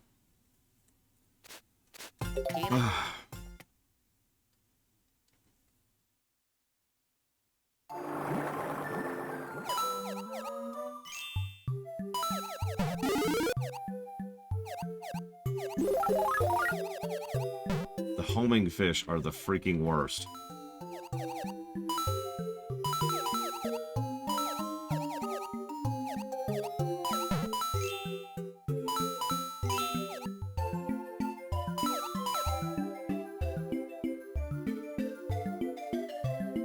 No, it isn't, Ross. I got a few months left out of it. I've still got to do the Metroid block, which I think isn't going to happen. I've still got to do the Zelda block, and I still have to do WoW, and I have a handful of streams that are either about to be funded or are very close to being funded. So, no, I'm not done with the queue. It looks like I am. I'm not. Anyways, I wouldn't mind being big enough to go out on stage and, you know, get a few hundred people hyped in front of stage while thousands of people are watching on camera. That'd be cool. But I'm okay with being as whatever I am that I am. See, I'm just gonna stop accepting those.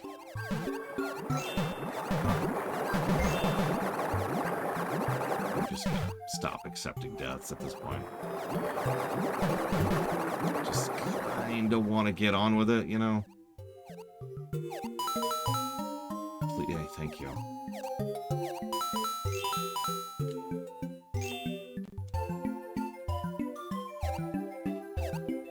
Although that would rely on me having enough charisma to get on stage and hype up a few hundred people at once. I'm not sure I can do that.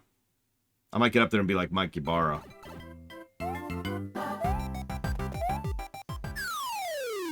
We'll see, Warcraft Code. So nice. Yep, I'll get up there and be like, hey everyone! So today, we're going to be announcing a new game. Purchasing mode. It's not a real game. But you could spend money. And that's what's important to us. Give us your money right now, or Betsy gets it. And then I like pull out a puppy on the spot, and I hold up like a very obvious squirt gun. I've got like the squirt gun. Give me your money!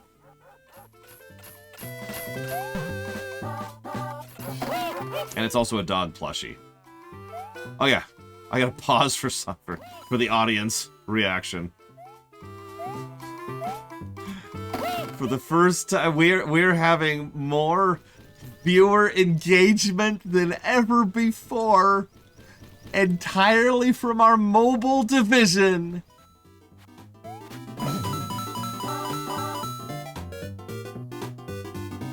Visibly check the prompter.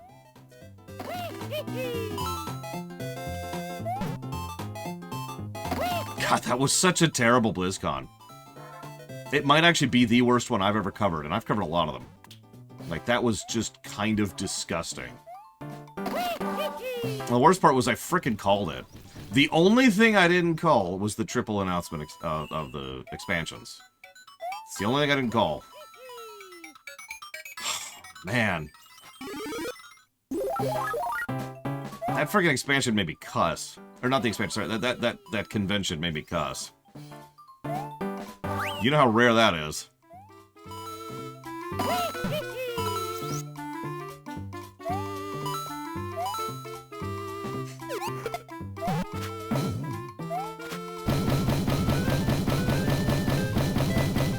Yeah, I forget what exactly he said, but thank you for bringing Diablo to the mobile verse or something, something, something. And it's like the most financially successful of our products in the last quarter.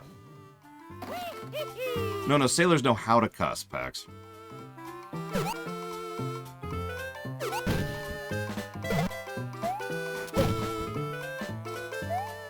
Think about it.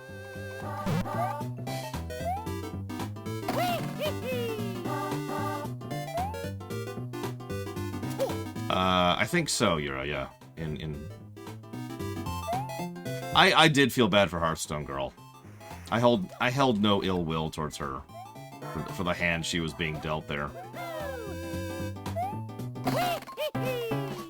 Now, I still think that, you know, she should never have been on stage, so someone has still done screwed up, but, you know. Okay, for real? Alright, fine, whatever.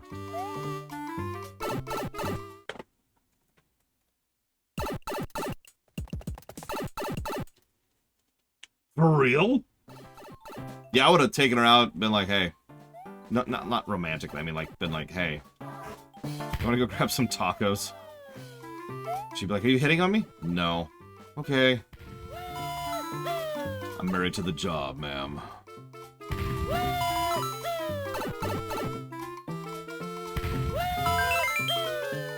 And then just be like, so, drinks are on me if you want any. She's like, oh my god, that was the worst. I know. And I kept pausing, and I know. Just let her vent, you know? Just let her get it all out.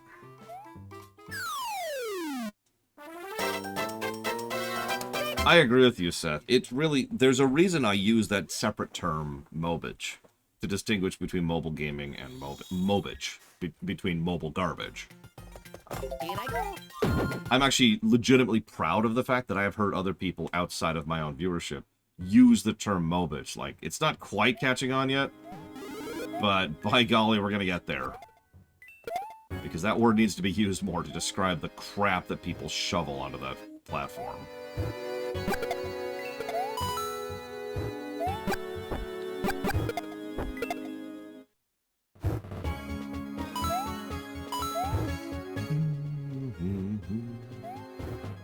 How the hell am I supposed to get that?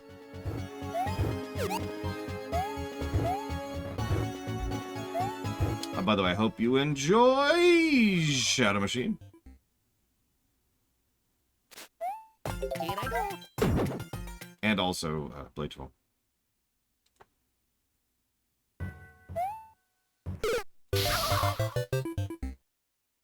As I'm falling below the lava. Here I go. Either way, I'm not sure when the WoW review is going to take place. So there are, like I said, there's 4 big chunks of content that I'm staring at in my schedule, right? Other than the Mario one, which this is just, you know, me having fun with my life. Let's just be honest. This is just the vacation. Despite that right there. So the first is a random smattering of games. I can even tell you the exact games because I got a list right here.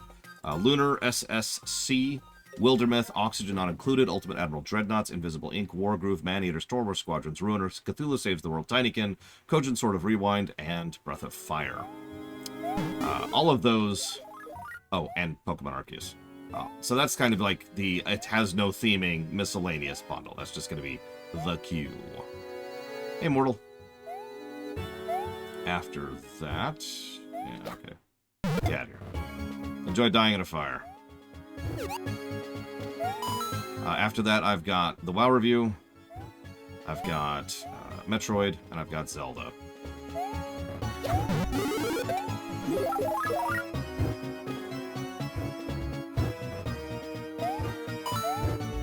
After that, I've got nothing. That's it. That's the queue. That's the real queue. Zelda is not funded, but everything I'm talking about... Yes, I am, Ring 36. Everything I'm talking about will be funded by the end of everything I'm talking about, if that makes any sense. So if I look out several months, everything that I'm talking about right now will be funded by the time that period is ended. There might also be other things that get funded in that period of time. But those ones are pretty much guaranteed. Oh, I'm looking forward to all of that, Ross. Well, that's not true. I'm not looking forward to Lunar. No offense. Crazy Norse is like, no! He can hear me. He's somewhere out there, and he's just, I hear it. I hear it. Aw, thank you, Evo. I appreciate it.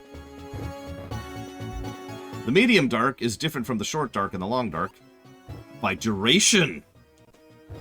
Now, stop me if I'm going too fast for you, Mortal. I'm sorry, I'm being a dick. I apologize. Damn. Okay, hang on. There we go. There we go.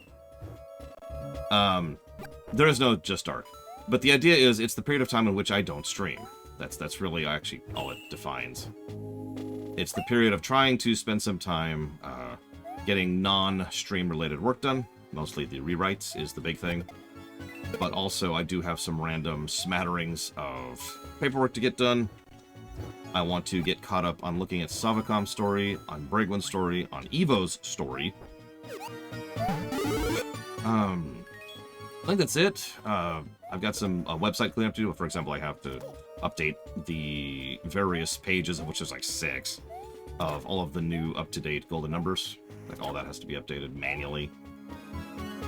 So, but yeah, it's a catch-up paperwork day, plus get some rewrite stuff done. The goal with the rewrite is to finish the full outline, as in the ready-to-cast outline for all of our FFs. All of them, top to bottom. I don't know how long Wonder is. I suppose this is a good time to ask, how many people are here? What's our viewer count right now? Also asking people on YouTube, if you're still watching this. First of all, thank you for watching this on YouTube. You're awesome. Yeah, see, that's the problem I've been having, Evo. Like, I feel like they should be more impressive than they are, but they just aren't.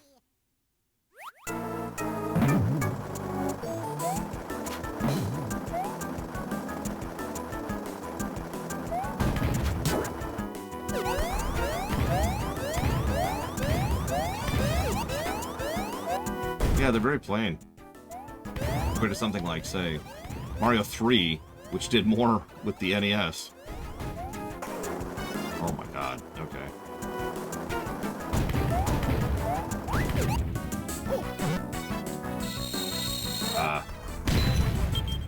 Okay, we're good. So nice. Oh. See, I meant it, Deep Fry. I appreciate you. Anyways. So what was I saying?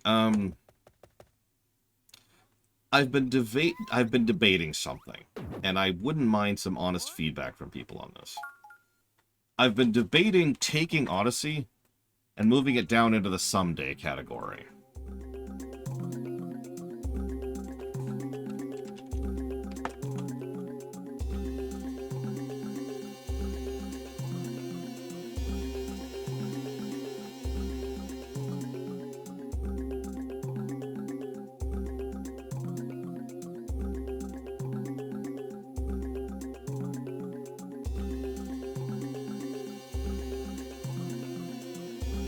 We're totally talking Assassin's Creed. Definitely. It's definitely the game I mean when I say the word Odyssey. Here I go. It's definitely a game I'm probably never playing again, if we're being honest. It's not even on the list. So, here's the deal. You guys don't know what the someday category is. Or rather, you do, but you don't know what the trigger is for that, and that's fine. I'm not going to tell you, to be very, very honest. But there are certain events that I want to happen in my real life before I ever do the somedays. The somedays include Undertale.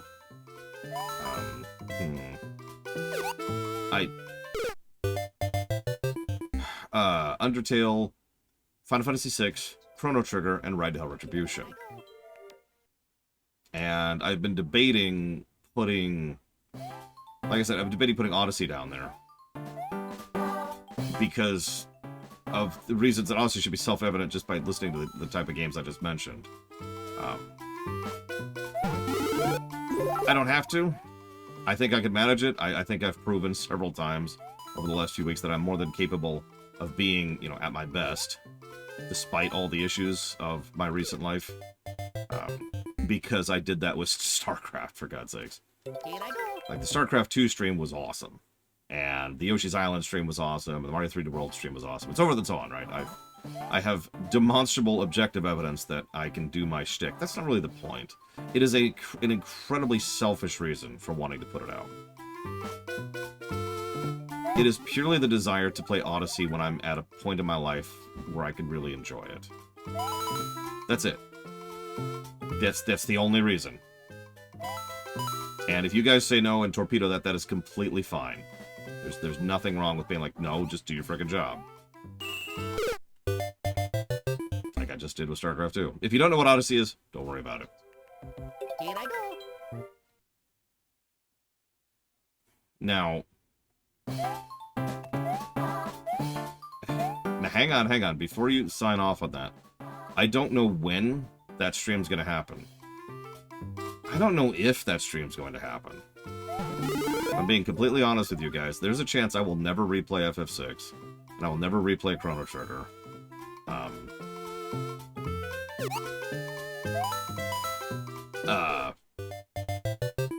End statement, I suppose. Here I go. And I'll never replay Right Hell Retribution. I know you're all sad about that. I know that's a deeply affecting loss for everybody. But you get the point. That's committing to the stream possibly never happening.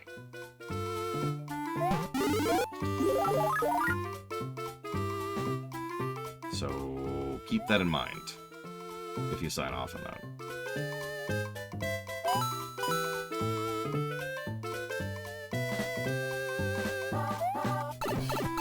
Sure. What? I don't actually know what happened there. Here I I go. legitimately don't know what happened there.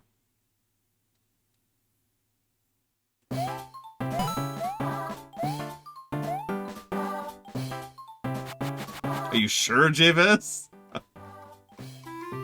No, that's not selfish, Loke. That is a valid, purposeful reaction. There's nothing wrong with saying, no, I'd rather you actually do your job, Lauren, actually review the game. That's fine. There's nothing wrong with forcing me to do my job.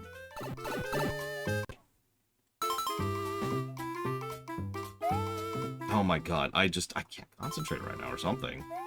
I'm dying to really, really, really basic stuff. I cannot make jumps all of a sudden.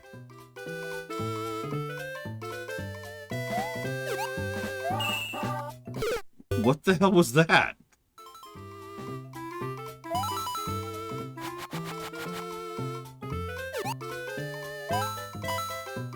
What? I don't understand what's happening.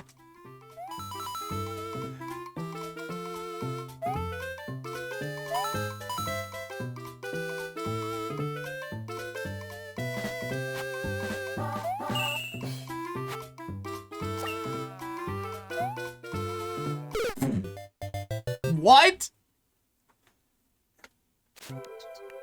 Yeah, I mean, that's a thought I have, Lord Harriman. There's a chance I will never... This is a real thought. Like, I know some of you will look at me and be like, oh, you're dumb!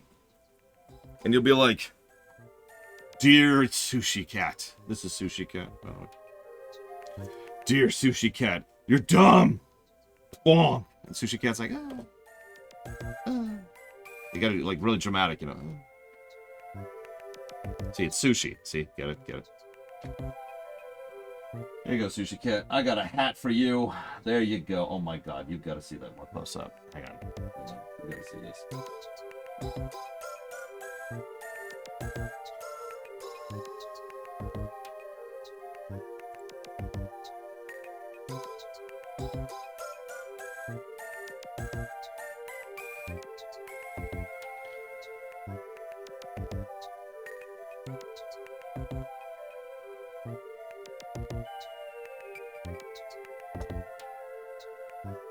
But no, it is a legitimate possibility that I will never play FF6 or Chrono Trigger again. In fact, I would go so far as to say it's more likely than not. Like, statistically. Or objectively, if you prefer.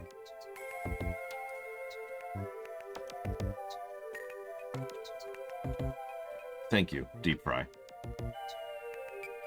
Very, very much. I do appreciate you. Thank you. If you want to put that towards up to 3 things for future streams, please let me know. Here I go.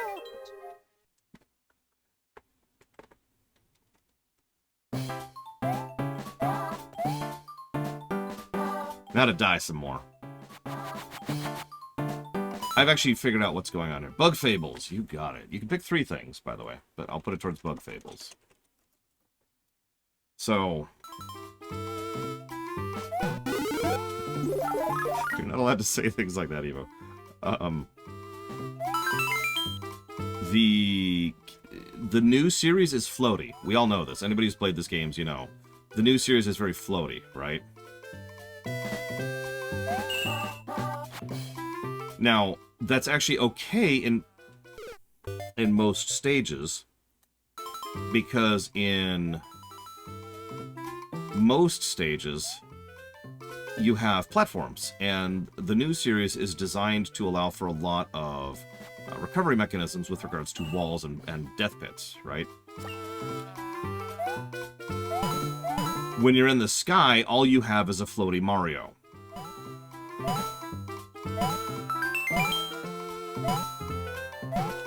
Citizen Sleeper and Ayuden Chronicles. You got it. Ayuden, I think. Hopefully that's spelled close to correct. No, it's a very valid thought, Eva. I think I agree with you. I was going to compare this directly to Super Mario Bros. 3. And then I did. And I honestly think that Super Mario Bros. 3 looks better than this game, even on the NES. And then if we get to the All-Stars version, which cleans up the aesthetics of Mario Bros. 3 tremendously, it's just... It's not even... there's no comparison, right?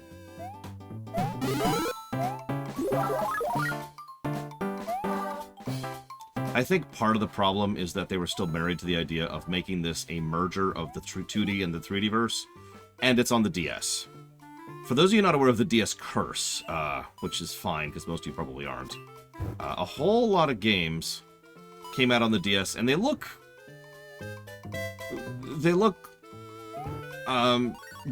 like they're on the DS. Is the simplest and most easiest way I could possibly explain that. Because the DS can't really handle 3D graphics. Not really. And I hate to pull this here, Savicom. But you're not actually seeing the DS as it looks. This is what the DS actually looks like. And this is what a DS game looks like. Because it just doesn't really know how to handle certain aspects of rendering. And that's fine, they were still figuring stuff out and blah blah blah, and it's the DS, and I get it. But, this is what this game actually looks like. So nice. There's a reason I have that filter on, because this legitimately hurts my eyes. So if you'll give me a moment to fix that.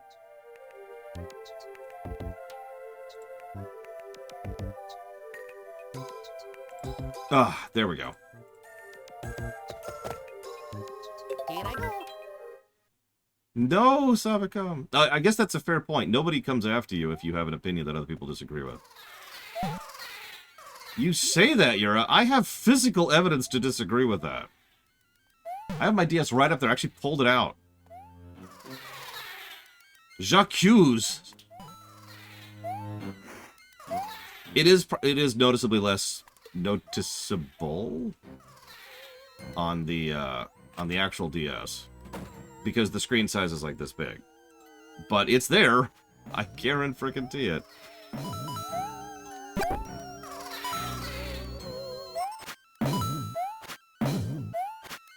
Don't worry, me and a friend of mine already have the 19% buff, or the whatever it is. And we killed Doomwalker.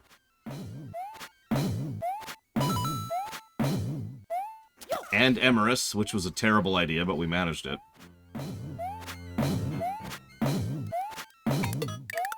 I did get them out. I also got the pet, which will not stop telling me about how I will destroy all the world.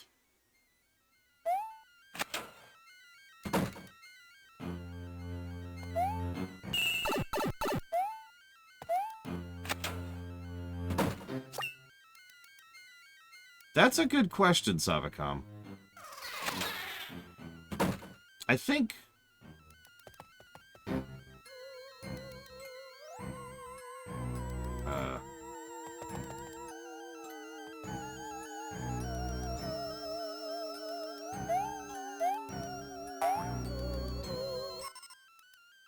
Oh, that's a good point. It's slime! Although this is 2006. Oh, wait, come back. Yeah, Master Hand is back.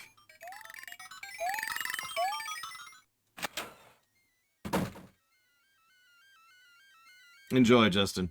Have some funs.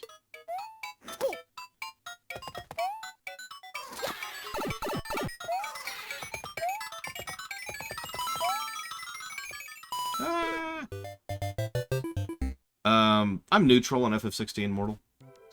Here I go. When we get there, we'll get there, and it'll be cool.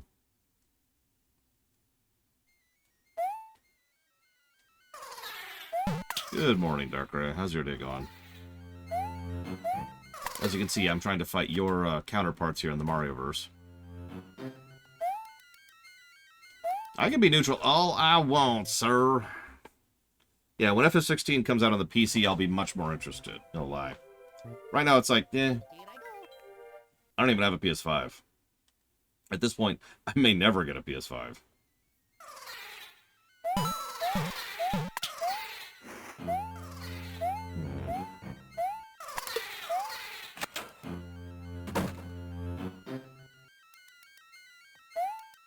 I do like the clamshell, not gonna lie. And not just because of the cool stuff some of the games did with it. Just a nice way. Being able to pause the game on the fly was always kind of a game changer for me. And then I lost my FF3 save.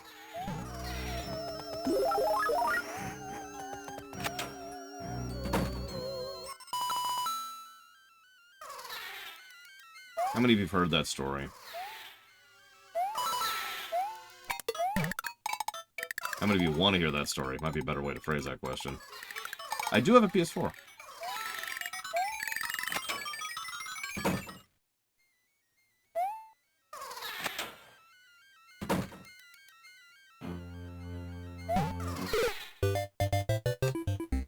That didn't look like a pit to me.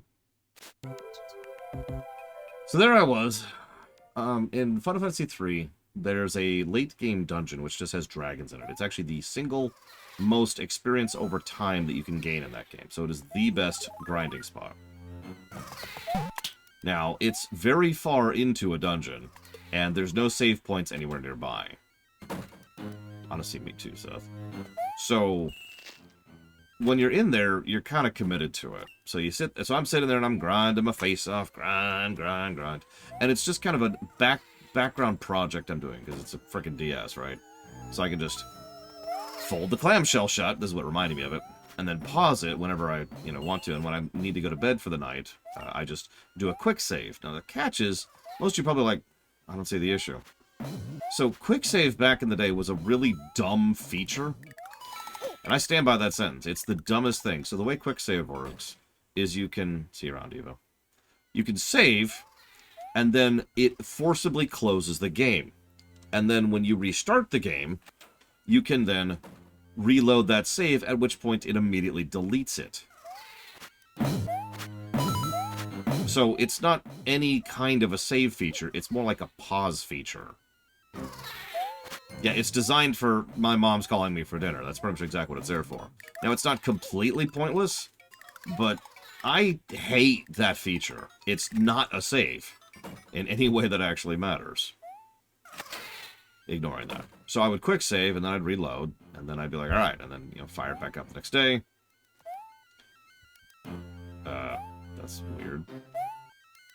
Oh my god, I keep, just missing it. There we go. And then I go back to grinding, and I did that for a couple of weeks. I forget the exact timing. It was not a short period of time.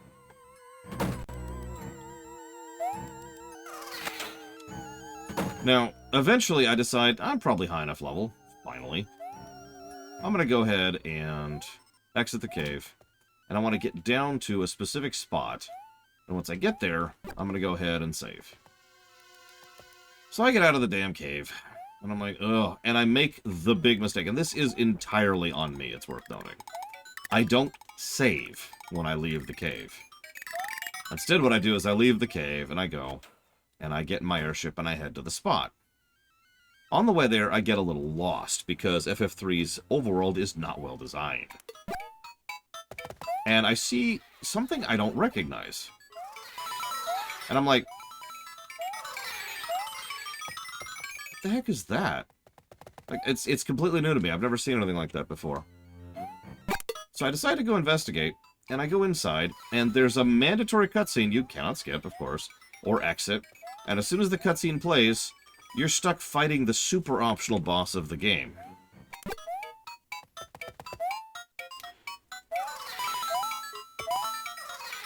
Nothing indicated that's what I was in for. That's just what happened.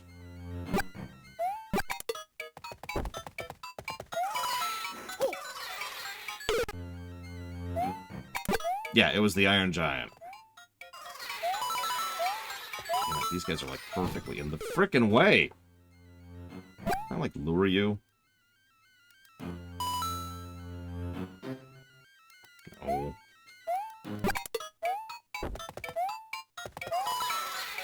God damn it, I expected to take a hit there.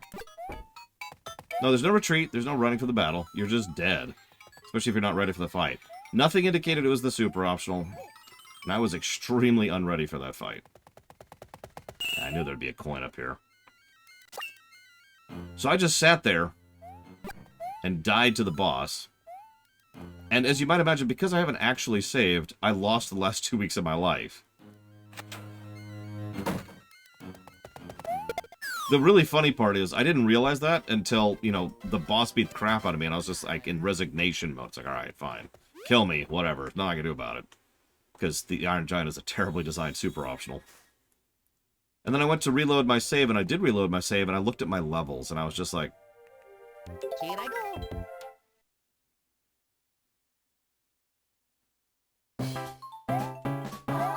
I put that game down for a very long time.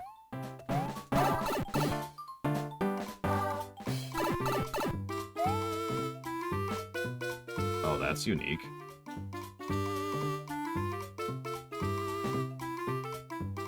What's funny is I really only had that story the one time, which I just told you the story of.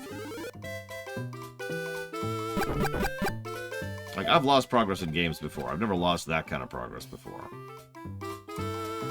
There is probably not going to be an Iron Giant at RFF3. If there is, it'll probably be a worker drone.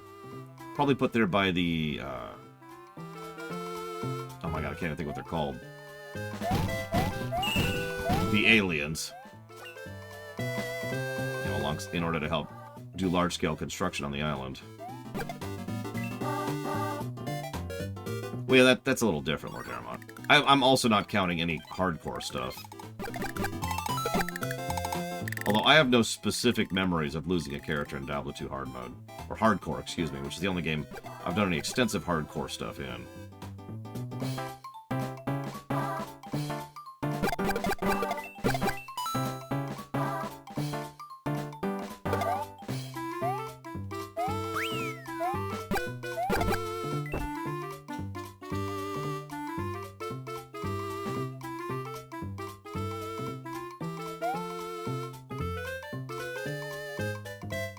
Yeah, that quick save feature is whatever.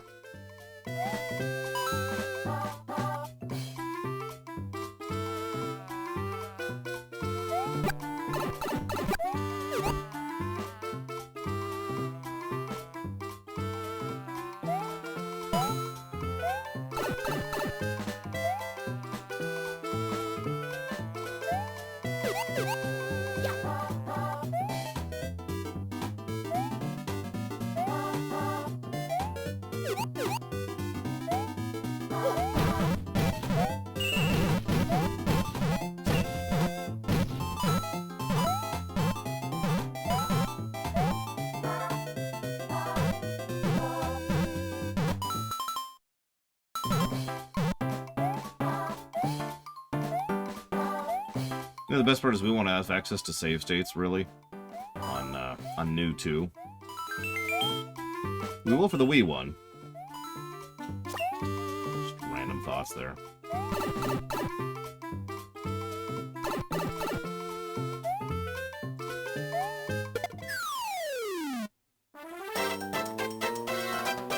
So nice.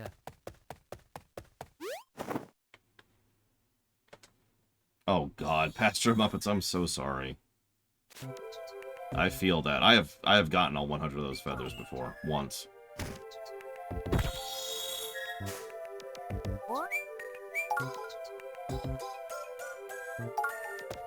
Here I go.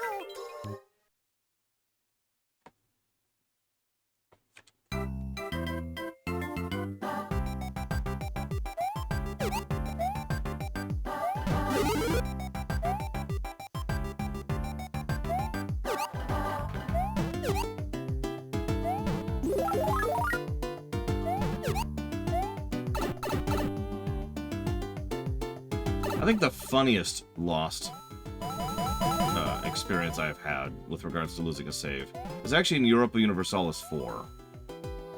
I can't even properly describe to you what it was like, but put simply, it was after a major update. I did have a couple of mods going, but only a couple. And I went and loaded the save, and it gave me the warning. I was like, yeah, sure, whatever. And half the map's provinces didn't exist.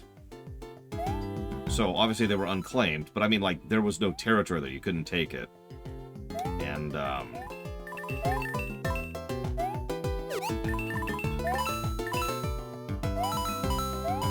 other stuff was also wrong with it. But, I mean, I could just stop there. The whole save was completely corrupted and wrong and didn't work right. And other fun such things.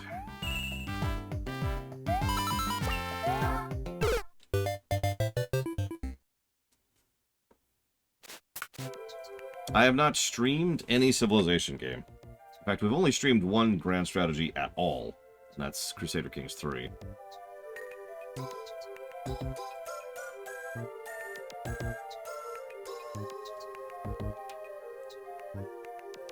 Excuse me.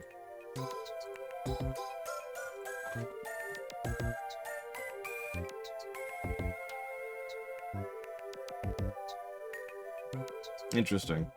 What model is your DS, Yura? We've never really streamed, Yura. Also, I just want you to know, Yura, that screen gives me a headache just looking at it. No offense. Here I go.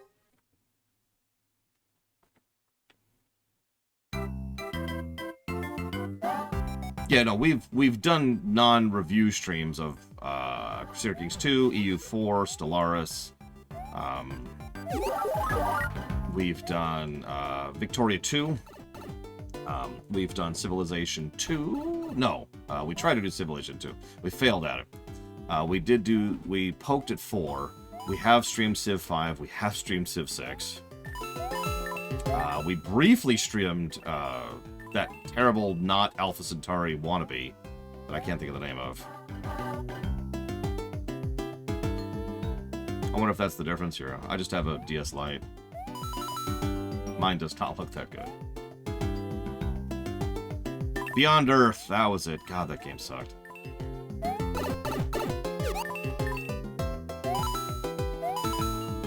Like, I don't mean to sound negative. I just talked about how we describe mid games as bad, but to be really blunt, in a 4X game, I need better than mid, you know?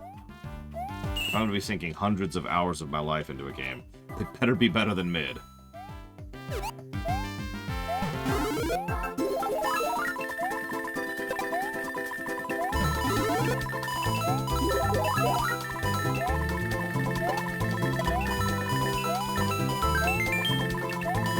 Surviving Mars is technically a strategy game, yes. It is under the strategy umbrella. If we're including all strategy games of all types, we've also streamed Total Warhammer 3, StarCraft 1, StarCraft 2, Warcraft 3 Reforged, Alpha Centauri, Master of Orion 2, I can't think of the name of it.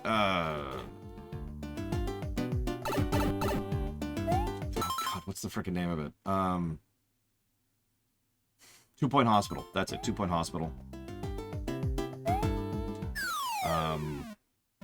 We have streamed a bit of RimWorld. We have streamed.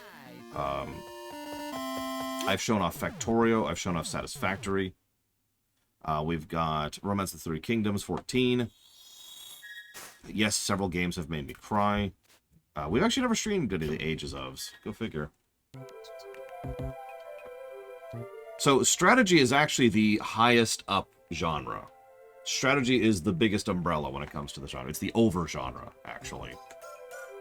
So, Here I go. StarCraft 2 and XCOM 2, by the way, there's another one, and Take-Two Hospital. All of those are strategy games, just different types of strategy. It's a really big umbrella. Kind of like RPG, right? Lots of subcategories in RPG. I actually described this during, I think, the Stardew Valley stream, which, by the way, would also qualify as a strategy game. This is mean.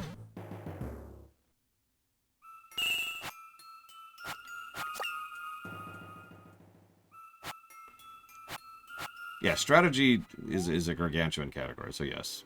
XCOM 2 would count for strategy. So Warhammer 3 scored very high because it's a very good game. But the reason I didn't like it was because it was like playing whack-a-mole in order to gain access to more battles, which just wasn't what I found interesting. The strategic layer of the game was threadbare and not fun in order to service the tactical layer, which is the main point of the game. But the problem with that whole situation is that the tactical layer, in my opinion, got old. I got tired of constantly doing battles over and over and over and over and over and over, especially since they didn't vary all that much. Like, terrain didn't matter as much as I would have liked. And we're dead, but that's okay, because we're done playing around here. So terrain didn't vary as much as I would like. There wasn't enough going on. There was no like unique missions or gimmicks. It was always just fight the other side again and again, and again and again and again. It got boring. So I was sick of it. I will probably never replay that game until I have to do so for the show. It's still a really well-designed game. It's just it's a severe coffee game because it will never be for me. It's like asking me if I want to play Mario Party for the next 60 hours. Mario Party's fine, but there's only so much of that I can take, you know? And yes, we have streamed Final Fantasy Tactics and Fire Emblem Three Houses. There's more strategy games we've streamed. Bull crap! I disagree with all of that, sir. So Star Trek Infinite, if it is Stellaris, would probably qualify as a cross between Grand Strategy and 4X. Just like Stellaris is.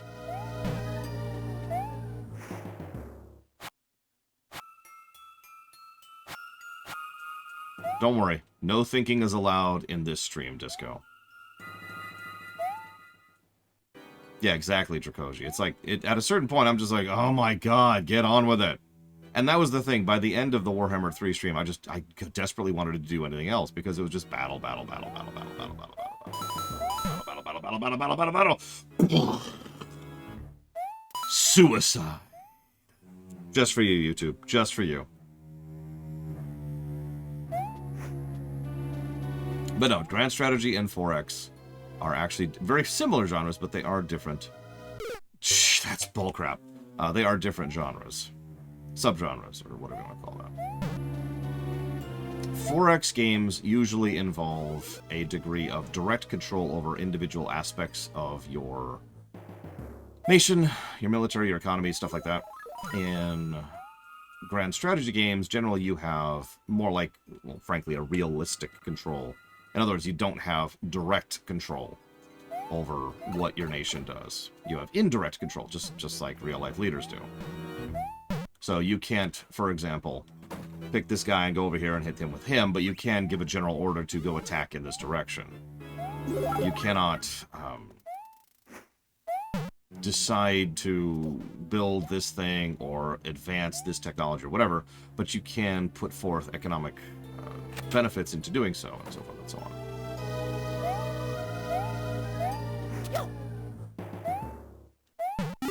Now that varies based on the individual one, but generally grand strategy tends to be a few steps removed from direct control of your nation, while still being a national strategy game. I actually talked about this during the Crusader Kings 3 stream quite a bit, because obviously... Which do I prefer? Neither. I like both. I used to like 4X, and then I realized I just like good grand strategy games. It is immensely frustrating being told you can't do something because of some law. Like, that's a good example. In a 4X game, you're just in charge of your nation, right? So if you have, like, a hero unit or whatever, or a leader unit, you can just say, this is now who's in charge. That's not even a thing, actually, now that I'm thinking about it. But just pretend for a moment that if you were... What in the world? Yeah, you can't change from Gavelkind. Yeah, Lord Harrowmont knows where I'm going with this. But 4X games don't even have a direct equivalent, but assume they did for a moment. If in a 4X game, you had something like a leader unit, Jesus! And you were trying to change that leader unit, or change who inherited what underneath that hero unit, you better have the laws in charge to do so. And if you don't, you're going to have to go through the process of getting those laws amended and going through the necessary reforms in order to make all that happen. And it's part of the gameplay. And that's what I mean when I say indirect control. You still have the ability to make that happen, but you can't just flip a switch and do it. In 4X games, you are playing the entire nation. In grand strategy games, you're usually playing a leader of that nation. Even if you're not an individual person, like in a CK3 game, or, whatever. Sense make? Probably does not make sense, because I probably explained that terribly, because I'm trying to do these terrible, terrible jumps, and failing at it. And yeah, Hearts of Iron is also a grand strategy. More military-focused, but it's still a grand strategy.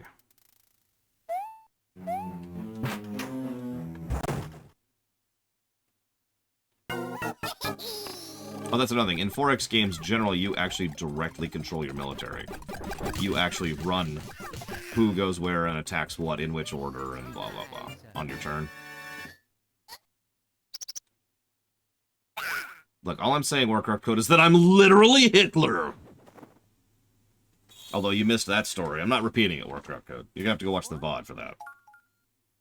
That was yesterday. Here I go. Because I was literally... Alright, so... Alright.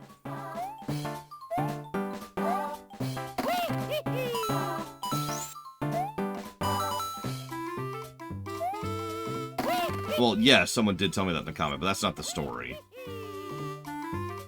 Here's the super summary. I was playing Secret Hitler, and I was Hitler. And I won. Because I'm not evil. Any questions?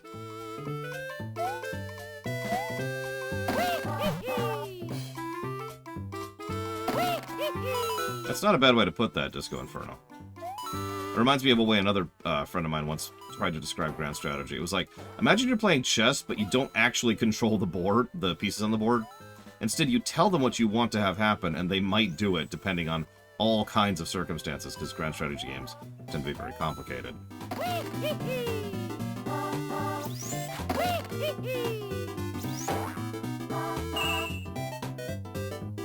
I'm not evil, and I have evidence.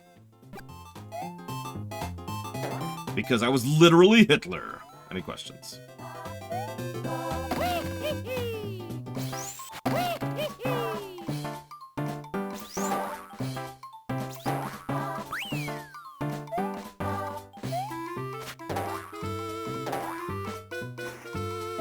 Do not be worried. I am not evil. Oh my god.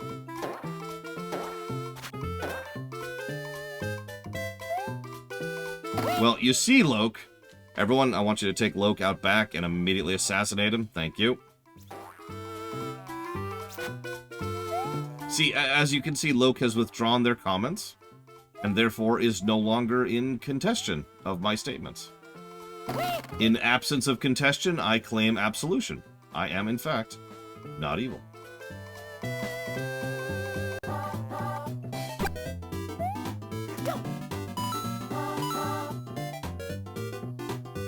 Yep, I win by default. The best way to win. How the hell am I supposed to reach that? Never mind.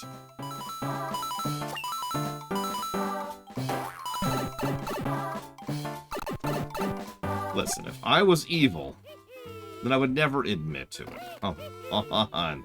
What kind of person says they're not evil, or evil? Yeah, if I could just control the lives of everyone everywhere simultaneously, things would be fine.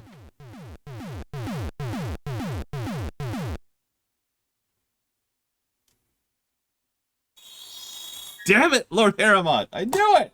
Frickin' grand strategies! Here I go.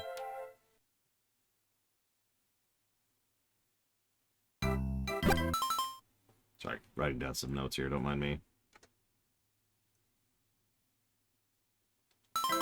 These puppies had it coming, okay?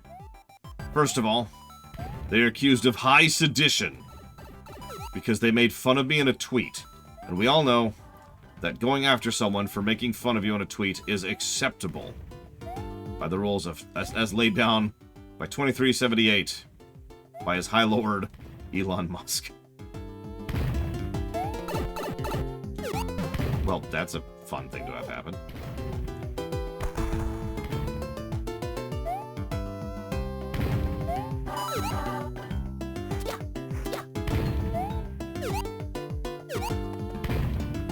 This is a really frustrating game to control. Yes, there is something wrong with your Warcraft code. We're gonna have to have you euthanized too. It's just, it's euthanasia all the way down. That's what every Mario stream turns into.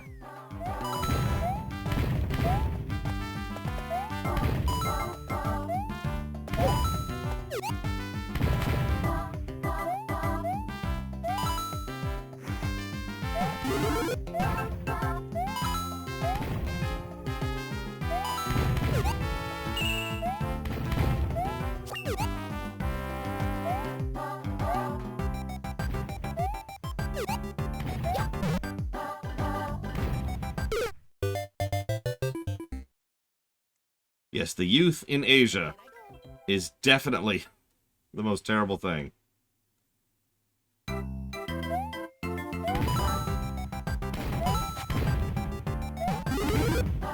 Well, you see, Mario has a mustache.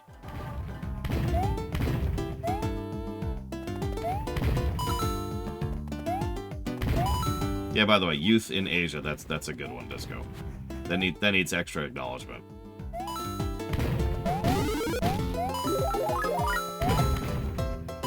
And as we all know, everybody who has a mustache is literally Hitler.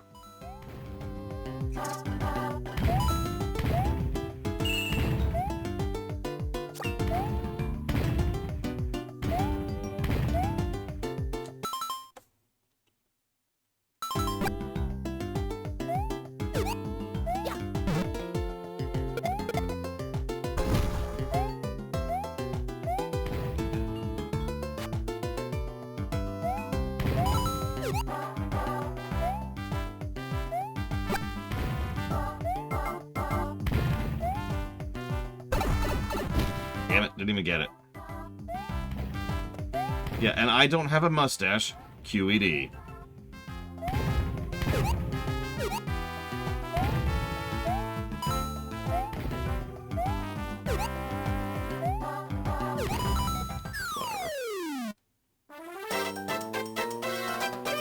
So nice.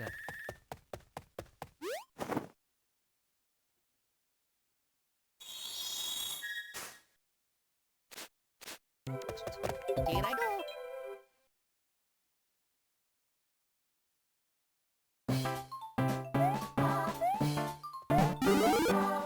reminds me of an episode of X-Files where Mulder finds a genie. Anyone remember that episode?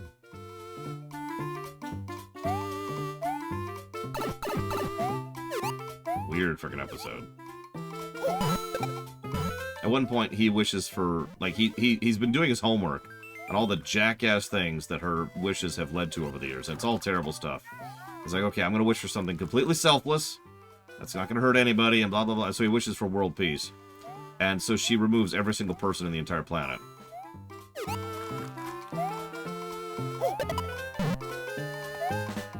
He's like, what did you do? What? World peace. Yeah, nope, that made peace in the world. We did, at long last, have peace in our time.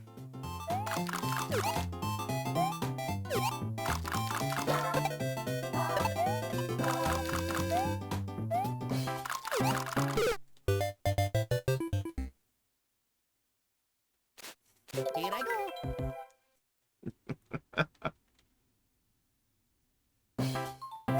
Listen, books don't exist in fiction. We all know this.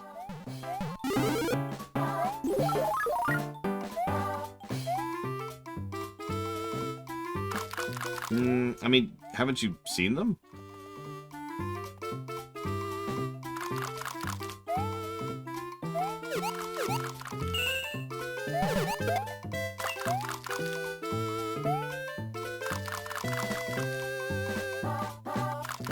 How would I have been as smart as Thanos?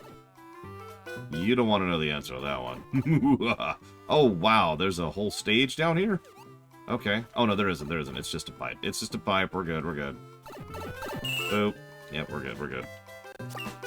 Ignore me.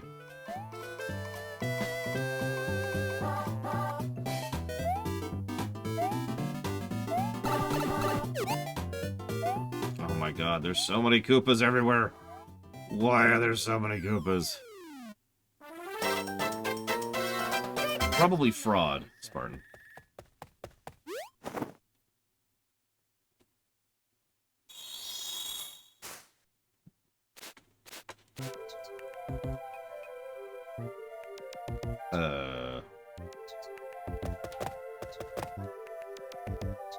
Yeah, we have apparently found the Koopa breeding grounds.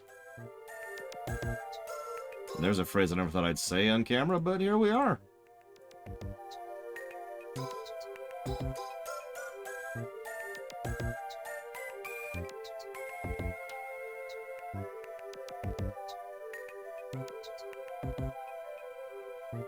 You know, I haven't actually looked Warcraft code.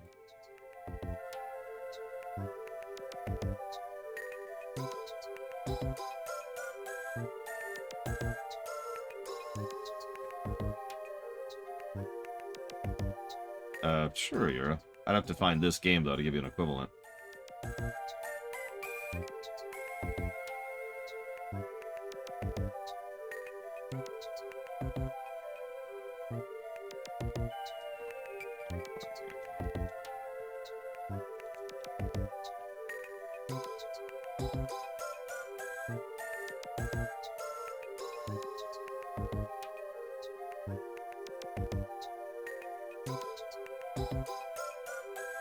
No, she's fine, Loki. It worked out great. Besides, Mulder undid the wish.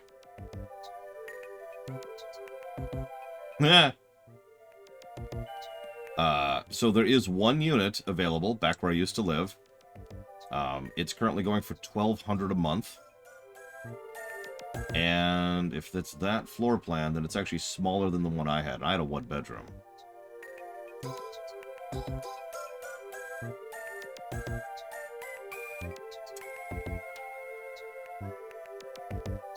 That is substantially higher, yes. That is several $100s a month higher.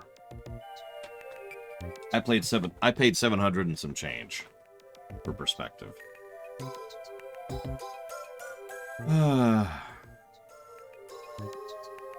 Yay.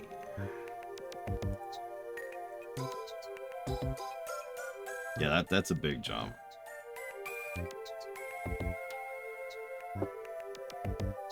Here I go.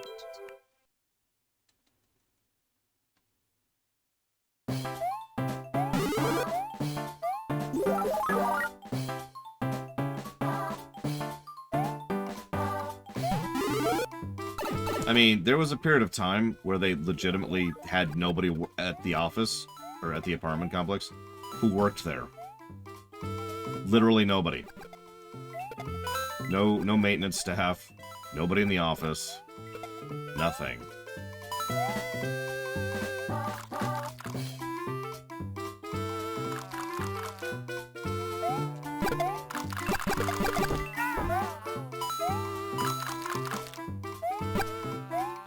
Yeah, now housing protection varies wildly in the States, usually based on the state.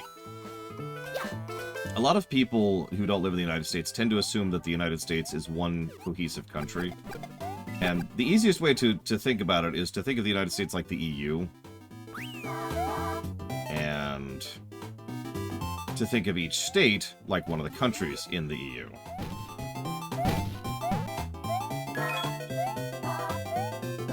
And that's as close as an equivalent as I could get to that.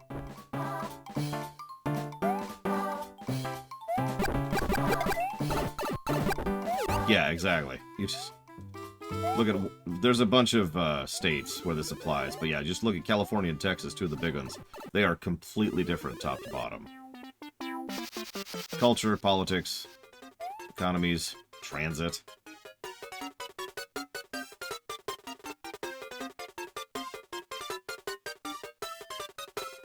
Oh, sorry, Lord Aramont. Hang on, let me not die here for a second. Yeah, there are some federal laws, but attempts have been made over the years to shrink the level of federal laws, which is a very interesting topic, because I'm not against that on paper, but the problem is the laws that they tend to get rid of on for the federal level are the ones that I think should actually be federal level. Don't mistake me, I actually agree that on paper, what should probably happen is you have the fewest laws at the top, right? Federal laws should be the no-reallys. Really basic stuff, like human rights and large-scale criminal activities. You know, that kind of stuff. There should be no slavery, no mass violence, or racial riots, anything like that. That should be at the federal layer. Then you zoom down a little bit more. You do zoom down more. Very, very, very basic structure.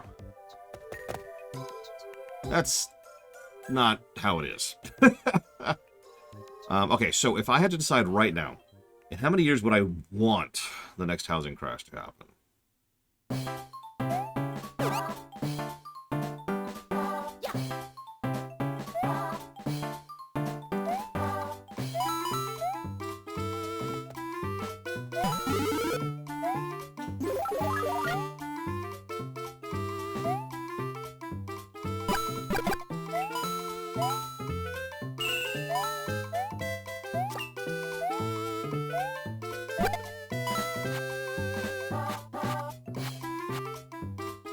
Honestly, right now.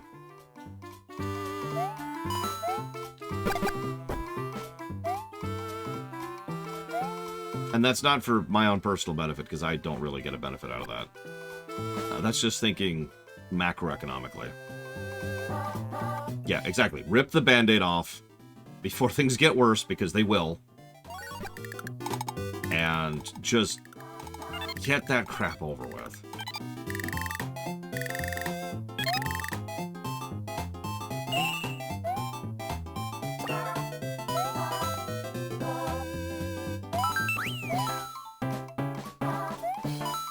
I mean, I'm one of those extremely weird people who thinks that having a house, wrong word, having a place to live is something that should be, you know, a right. And I'm admittedly a little weirded out that that's something that's contentious to say. But it is, so whatever.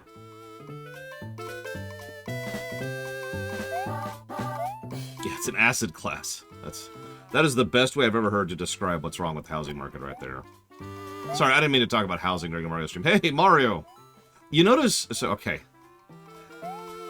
I noticed the level design quality has been going up as we go further in, which is interesting, because usually that's not the case. But we've been seeing a lot more creative, inventive, fun, cool, gimmicky kind of a stuff. I will admit my enjoyment of the game overall is probably going up because I'm not trying to get all of the coins every single stage. But ignoring that, like the stage we just on is a decent example of that. So nice. It's not like the most amazingest thing ever, but it's still fun, it's still unique, and it's still interesting.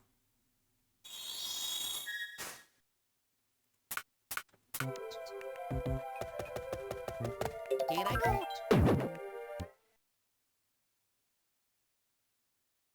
Yeah, it could be vulgarity. Best song of the game. Could be a disco, I don't know. Could also be that so we know this game was kind of experimental since they were really trying to merge the 2D and the 3D concepts and tools and kits and everything. So it's entirely possible that the early stages were them getting used to how to make stages in this new format. And then the later stages are they figured out what they're doing.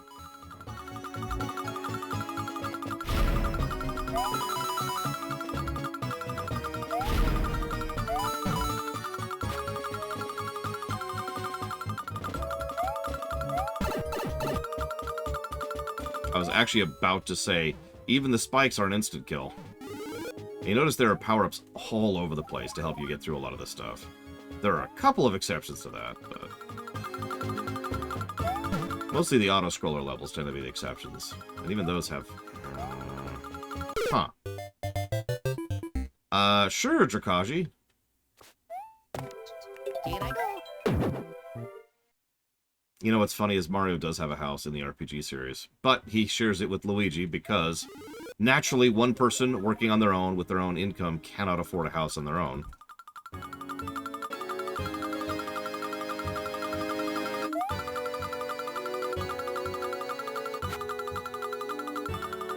I'm just saying.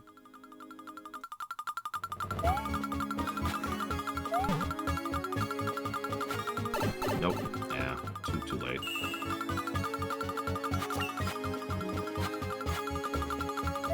Yeah.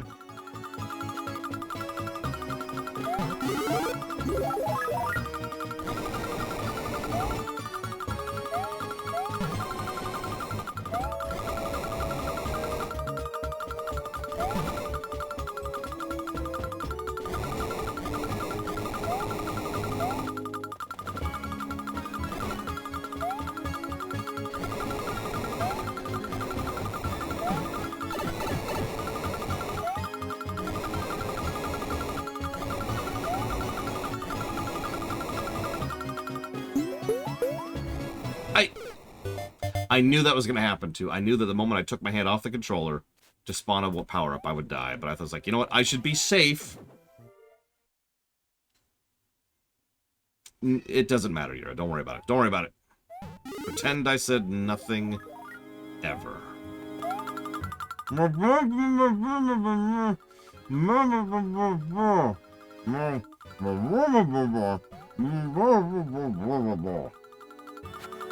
Any questions?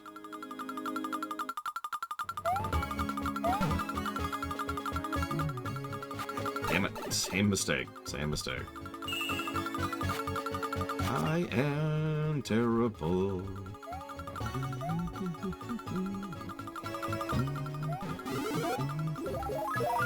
What questions could you possibly have? Don't worry. I will answer them to the fullest extent of my ability.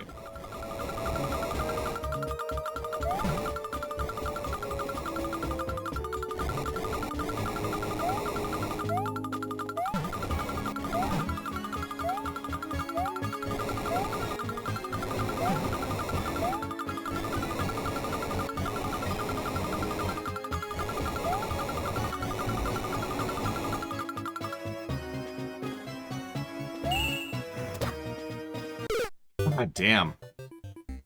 How do I relax after a big project? What does relax mean? Exactly. Like, describe that to me.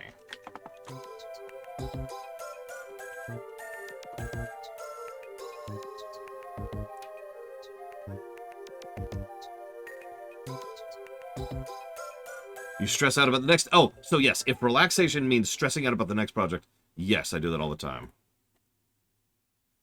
Yeah, the only way I could ever be convinced to review FF6 is if Ross plays it and says it sucks.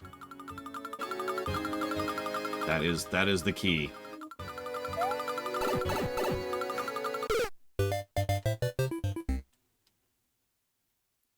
Relaxation's fine. I just have way too much stuff going on in my life to really go after that right now.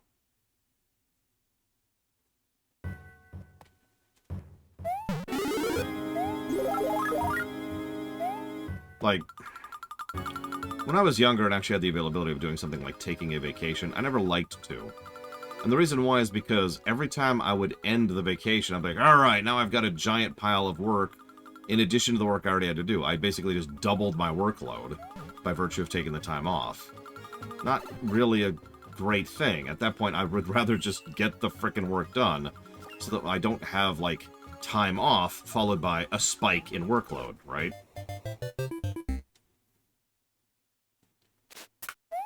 Here I go. I love this. I was doing just fine, and I decided to give myself a power-up, and then I died, and I haven't been able to recover since. That's just the Mario experience right there.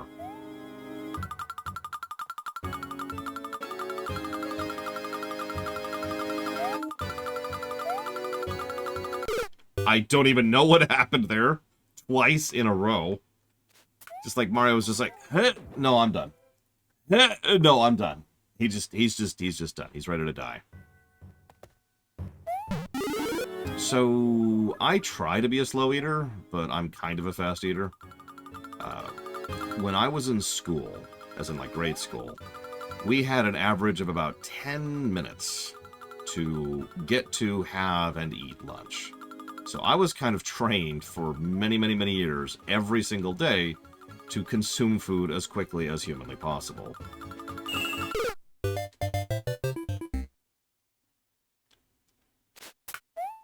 Here I go. Guilt trip on Yura. For wanting a simple life. It's a good line, though. I agree with it. I'm not as bad as I used to be, obviously, because I'm an adult now, and have had time away from that.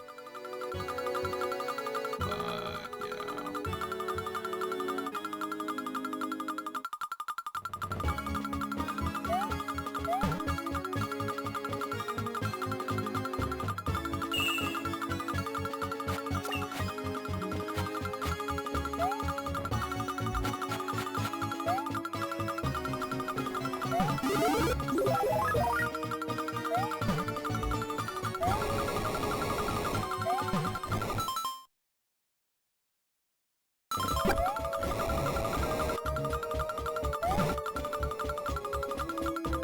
I also spent a not insignificant portion of my life starving.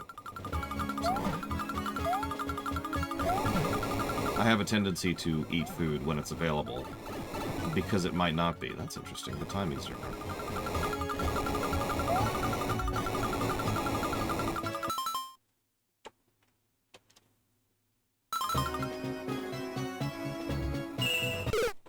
Hang on, I want to go for this. Just while I'm here, you know. I'm curious how they expect me to do this. Oh, like that, okay. That makes sense. Sure. I mean, Mario's never been fat. He's just not, you know, He-Man.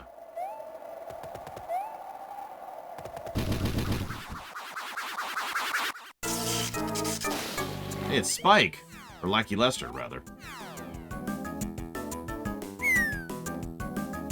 Nobody's gonna get that.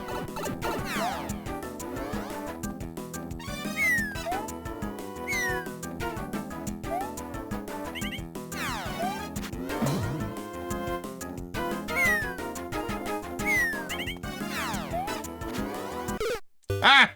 That's great. Hey, Venetia.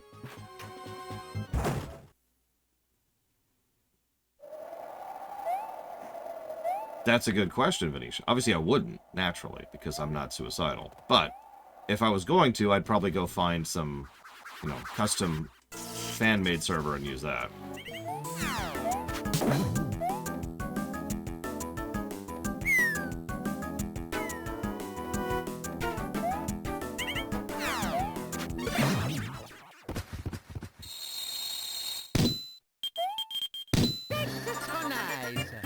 Yeah, Wario's the actual fat one. Because he's greedy, and fat being rotund is a sign of greed in some cultures. World 8. Let's wrap this up and go home. Here I go. Remember, Nightwing, you could put that towards up to 3 things.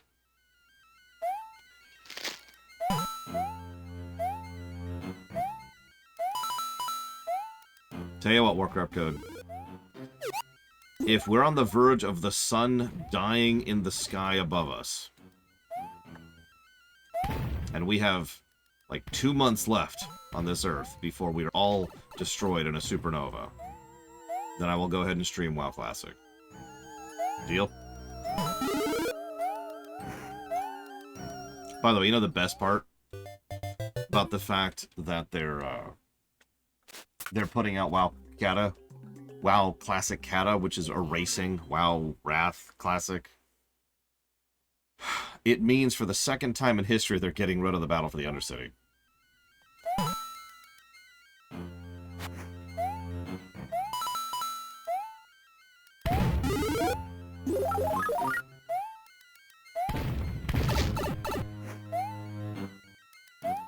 Like, I'm fully down with them doing classics of each expansion, really.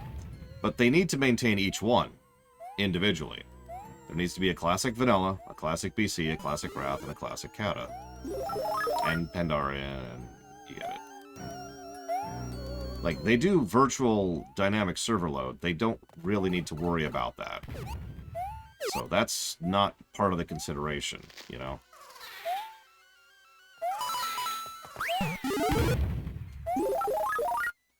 The Seasons of Discovery thing is a very big we'll see.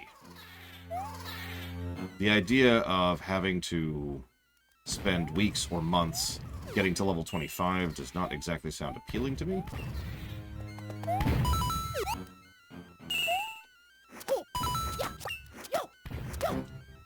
But I'm sure several other people will enjoy that. So hopefully they will. It was Nightwing. It has since been changed to 3 to level the playing field a little bit. That's why I'm informing people.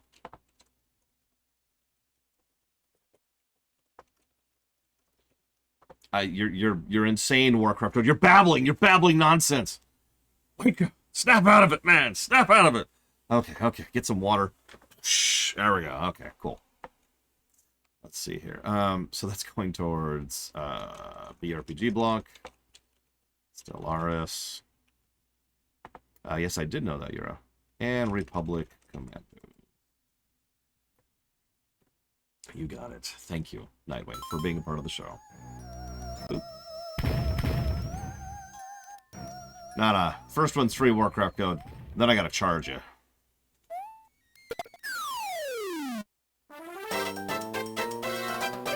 So nice. How do I make e-healers more interesting? Would you believe I've done an entire multi-day stream about that exact topic? Don't worry, I'm not going to expect you to go watch it. But I have a bit of a prepared answer because I've already put a lot of thought into that. So, here's the problem. Healers being boring is a very, very old problem in MMO design. Several people have come up with several ways in order to try and fix that over the years.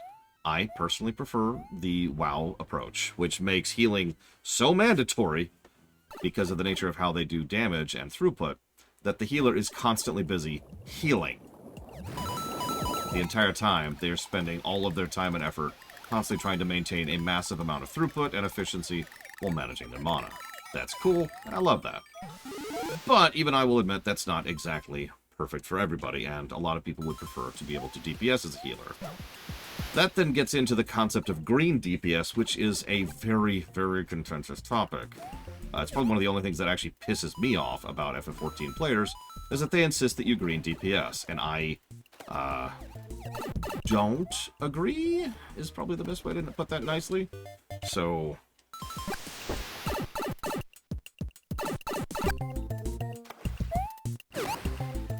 But the problem is...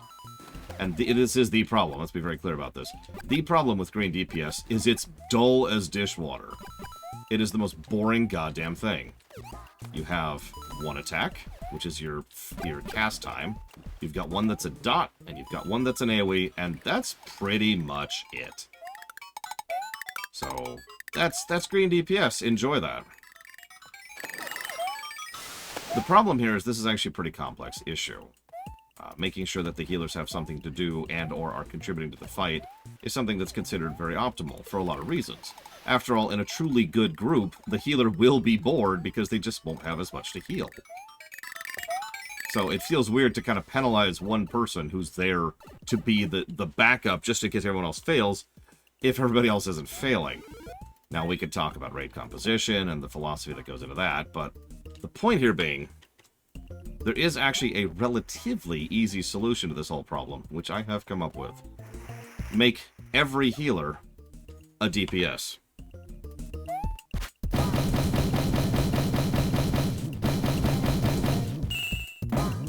As in terms of design.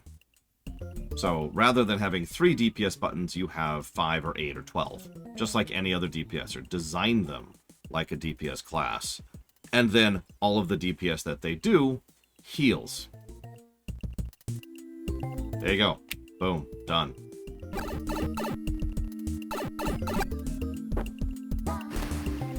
Now, there is still a flaw with that solution, and that's people whining. But I think by sheer virtue of how I answered my own statement about that, you can kind of see how much stock I put in the whining people. So...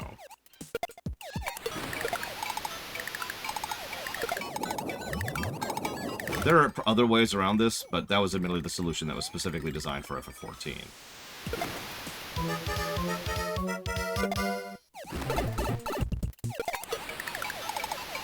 In WoW, you could do other stuff, because WoW has smart targeting. As like a concept. Oh, come on!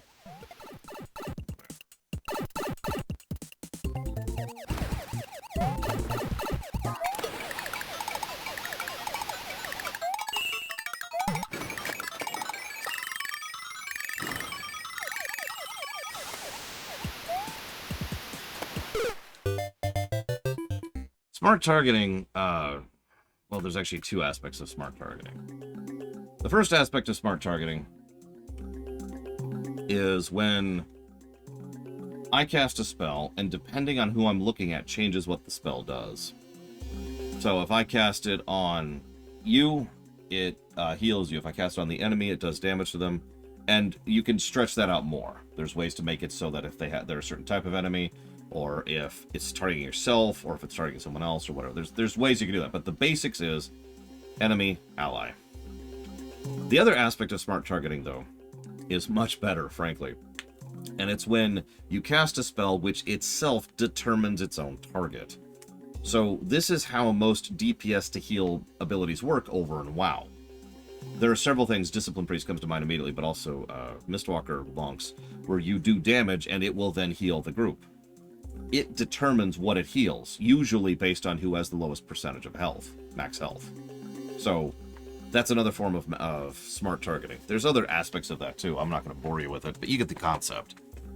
If you have 10 possible targets and you cast an AoE that heals 5 of them, it will pick the 5 that are most injured at that time.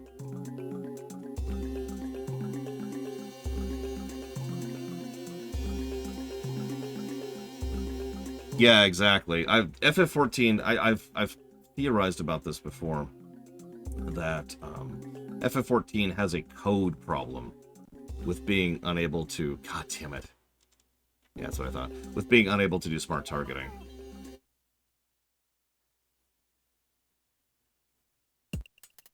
It's funny you say that, Cycloud. That's usually what I hear trumpeted as the best feature of FF14 raids.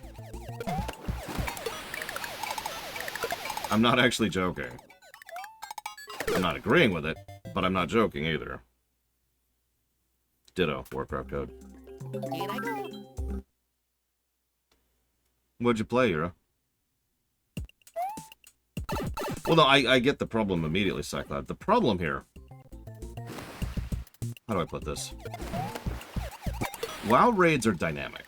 Things don't happen in a set order, and the reactions to those things are also not something that's static. WoW raids can be best described as a huge series of if-thens, constantly trying to adapt to all kinds of new and violent situations that can be happening all throughout the course of the raid, right? So you're always trying to figure out what to do in the moment. FF14 raids are total opposite of that. At X amount of time in an FF14 raid, you can pretty much with 100% certainty predict exactly what a boss is going to do and where you should be standing for that point in time. Yeah, dances, exactly. FF14 raids are dances.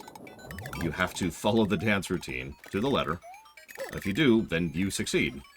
It's one of the reasons why most of the Japanese clears are so further ahead of the United States clears, because the US clears tend to not get into that mentality. They tend to not think of it in terms of just trying to find the method and then accomplish the method. But that's what they're designed to be. So...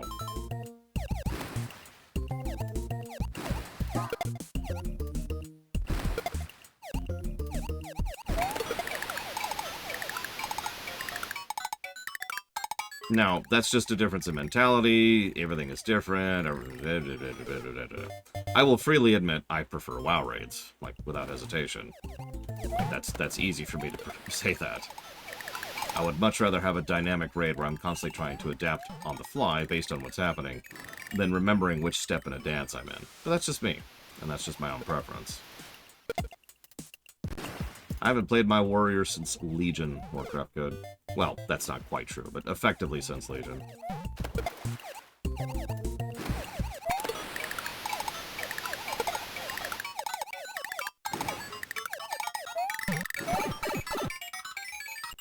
They're both well designed. They're just different.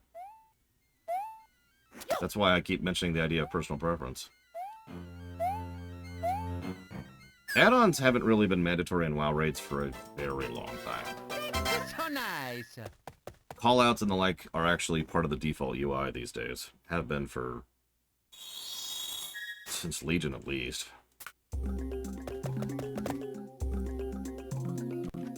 No, I still use add-ons because I like add-ons, but... Here I go. they've drifted out of, mandatory territory.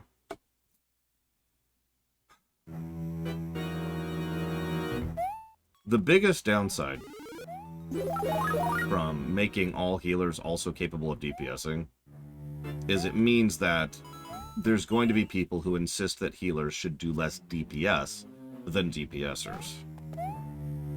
And as weird as this is probably going to sound, I do not actually agree with that. And it's not out of just philosophy or general vague feelings. Actually, I have tangible data to back up that opinion. That tangible data is called hybrids. So once upon a time, there was a mentality over in WoW. And in, actually in Guild Wars 2 as well. Over in WoW, hybrids did less. Because they're hybrids. So, they can be a healer spec, or they can be a tank spec, or whatever. So, they shouldn't do the same kind of damage that a pure DPS does. And that was considered the reward for playing a mage, or a warlock, or a rogue, was that you could do more DPS than anyone else. And that was the hook to get you to play a pure DPS class. That didn't work. To put that as absolutely bluntly as possible, that extraordinarily didn't work.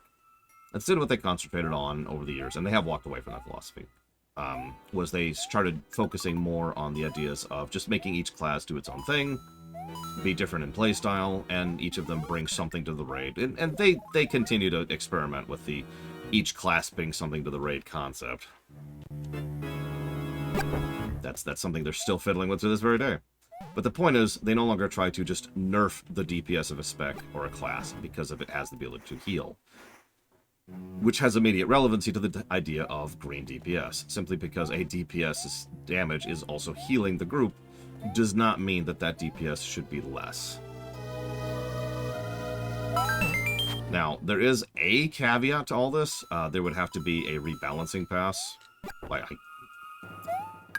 No, there doesn't actually. But there would probably be a rebalancing pass at the upper ends of things in order to accommodate the fact that functionally the group has just gained another DPS instead of a partial DPS.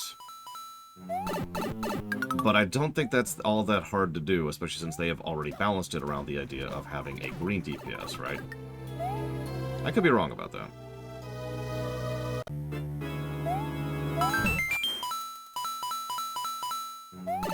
Kinda, yeah, Yura. Because I wouldn't mind it if tanks do decent DPS as well. Although that is a much more contentious topic, and at least tanks usually have gameplay that involves using abilities and using different types of live cooldowns. That is gameplay. Other than just, you know, sitting there and holding aggro. Speaking as a long-time career tank, one of the most boring things I could ever do as a tank is concentrate on holding aggro. But I've given that opinion several times before. I won't bore you with that one. Yeah, that's what I thought was going to happen. It's okay, I can make that work. I can make that work.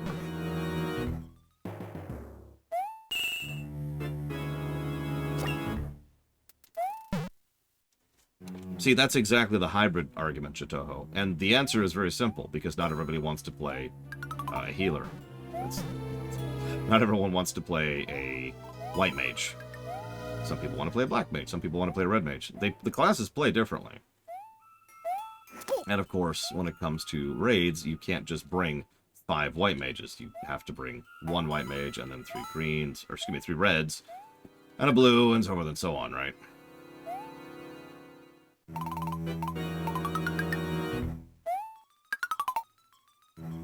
Although, at the end of the day, and this is an opinion...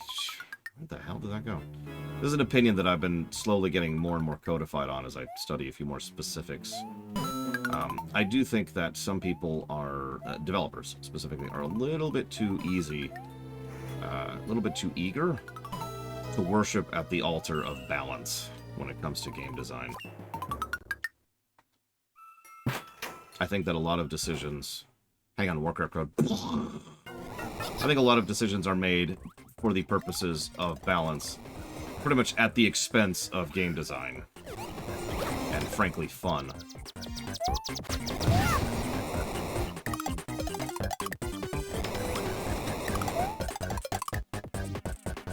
Exactly, Venetia. Don't mistake me, I think there's a value in balance in its own fields, in its own courts, if you will. PvP should probably be balanced, and the high-end raid stuff should probably be balanced. Because that's the competitive scene, and competitive means balance. Competitive means, I don't mean this as an offensive statement, I mean this as a statement of fact. Competitive means boring. You want to have the same route, with the same track, with the same mechanics, with the same car, with the same tennis racket, with the same football, with the same number of laces, in the same place in the pool. You want it to be the same every single time. That's competitive. But you can see how that is antagonistic towards the idea of game design. Here I go. All in the same game, Disco.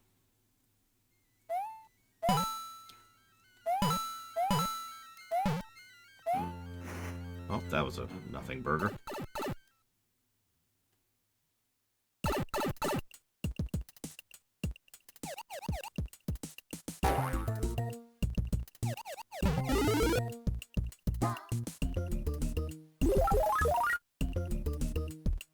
Oh man, Evoker. I can't wait to play Evoker finally. I'm saving it for you guys. So I'll be playing Evoker for the first time during the review. I disagree with that. I'm in the final...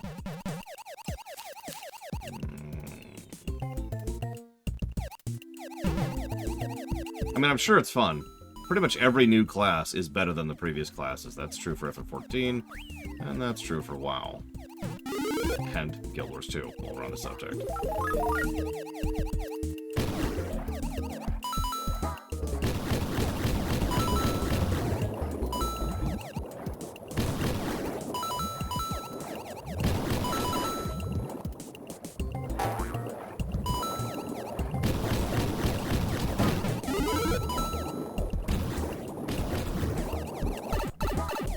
Cute game.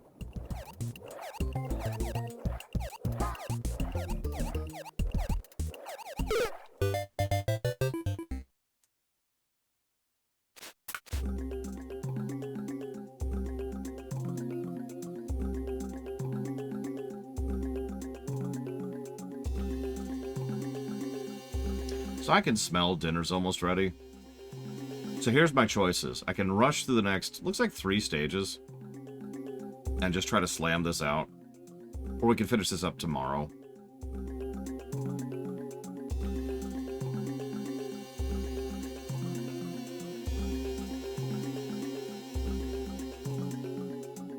Maybe I'll actually get a good night's rest tonight. Alright. That'll allow me to codify my thoughts in my notes a little bit more. Oh! I'm pretty sore today, too. Well, in that case, thank you all for joining me and for this fascinating discussion about how extremely wrong I am about MMO design. Tomorrow, at roughly 9 a.m. Eastern Standard Time, hopefully I actually get a freaking good night's rest tonight. I will see you for more of this. Also, WoW Vanilla sucks!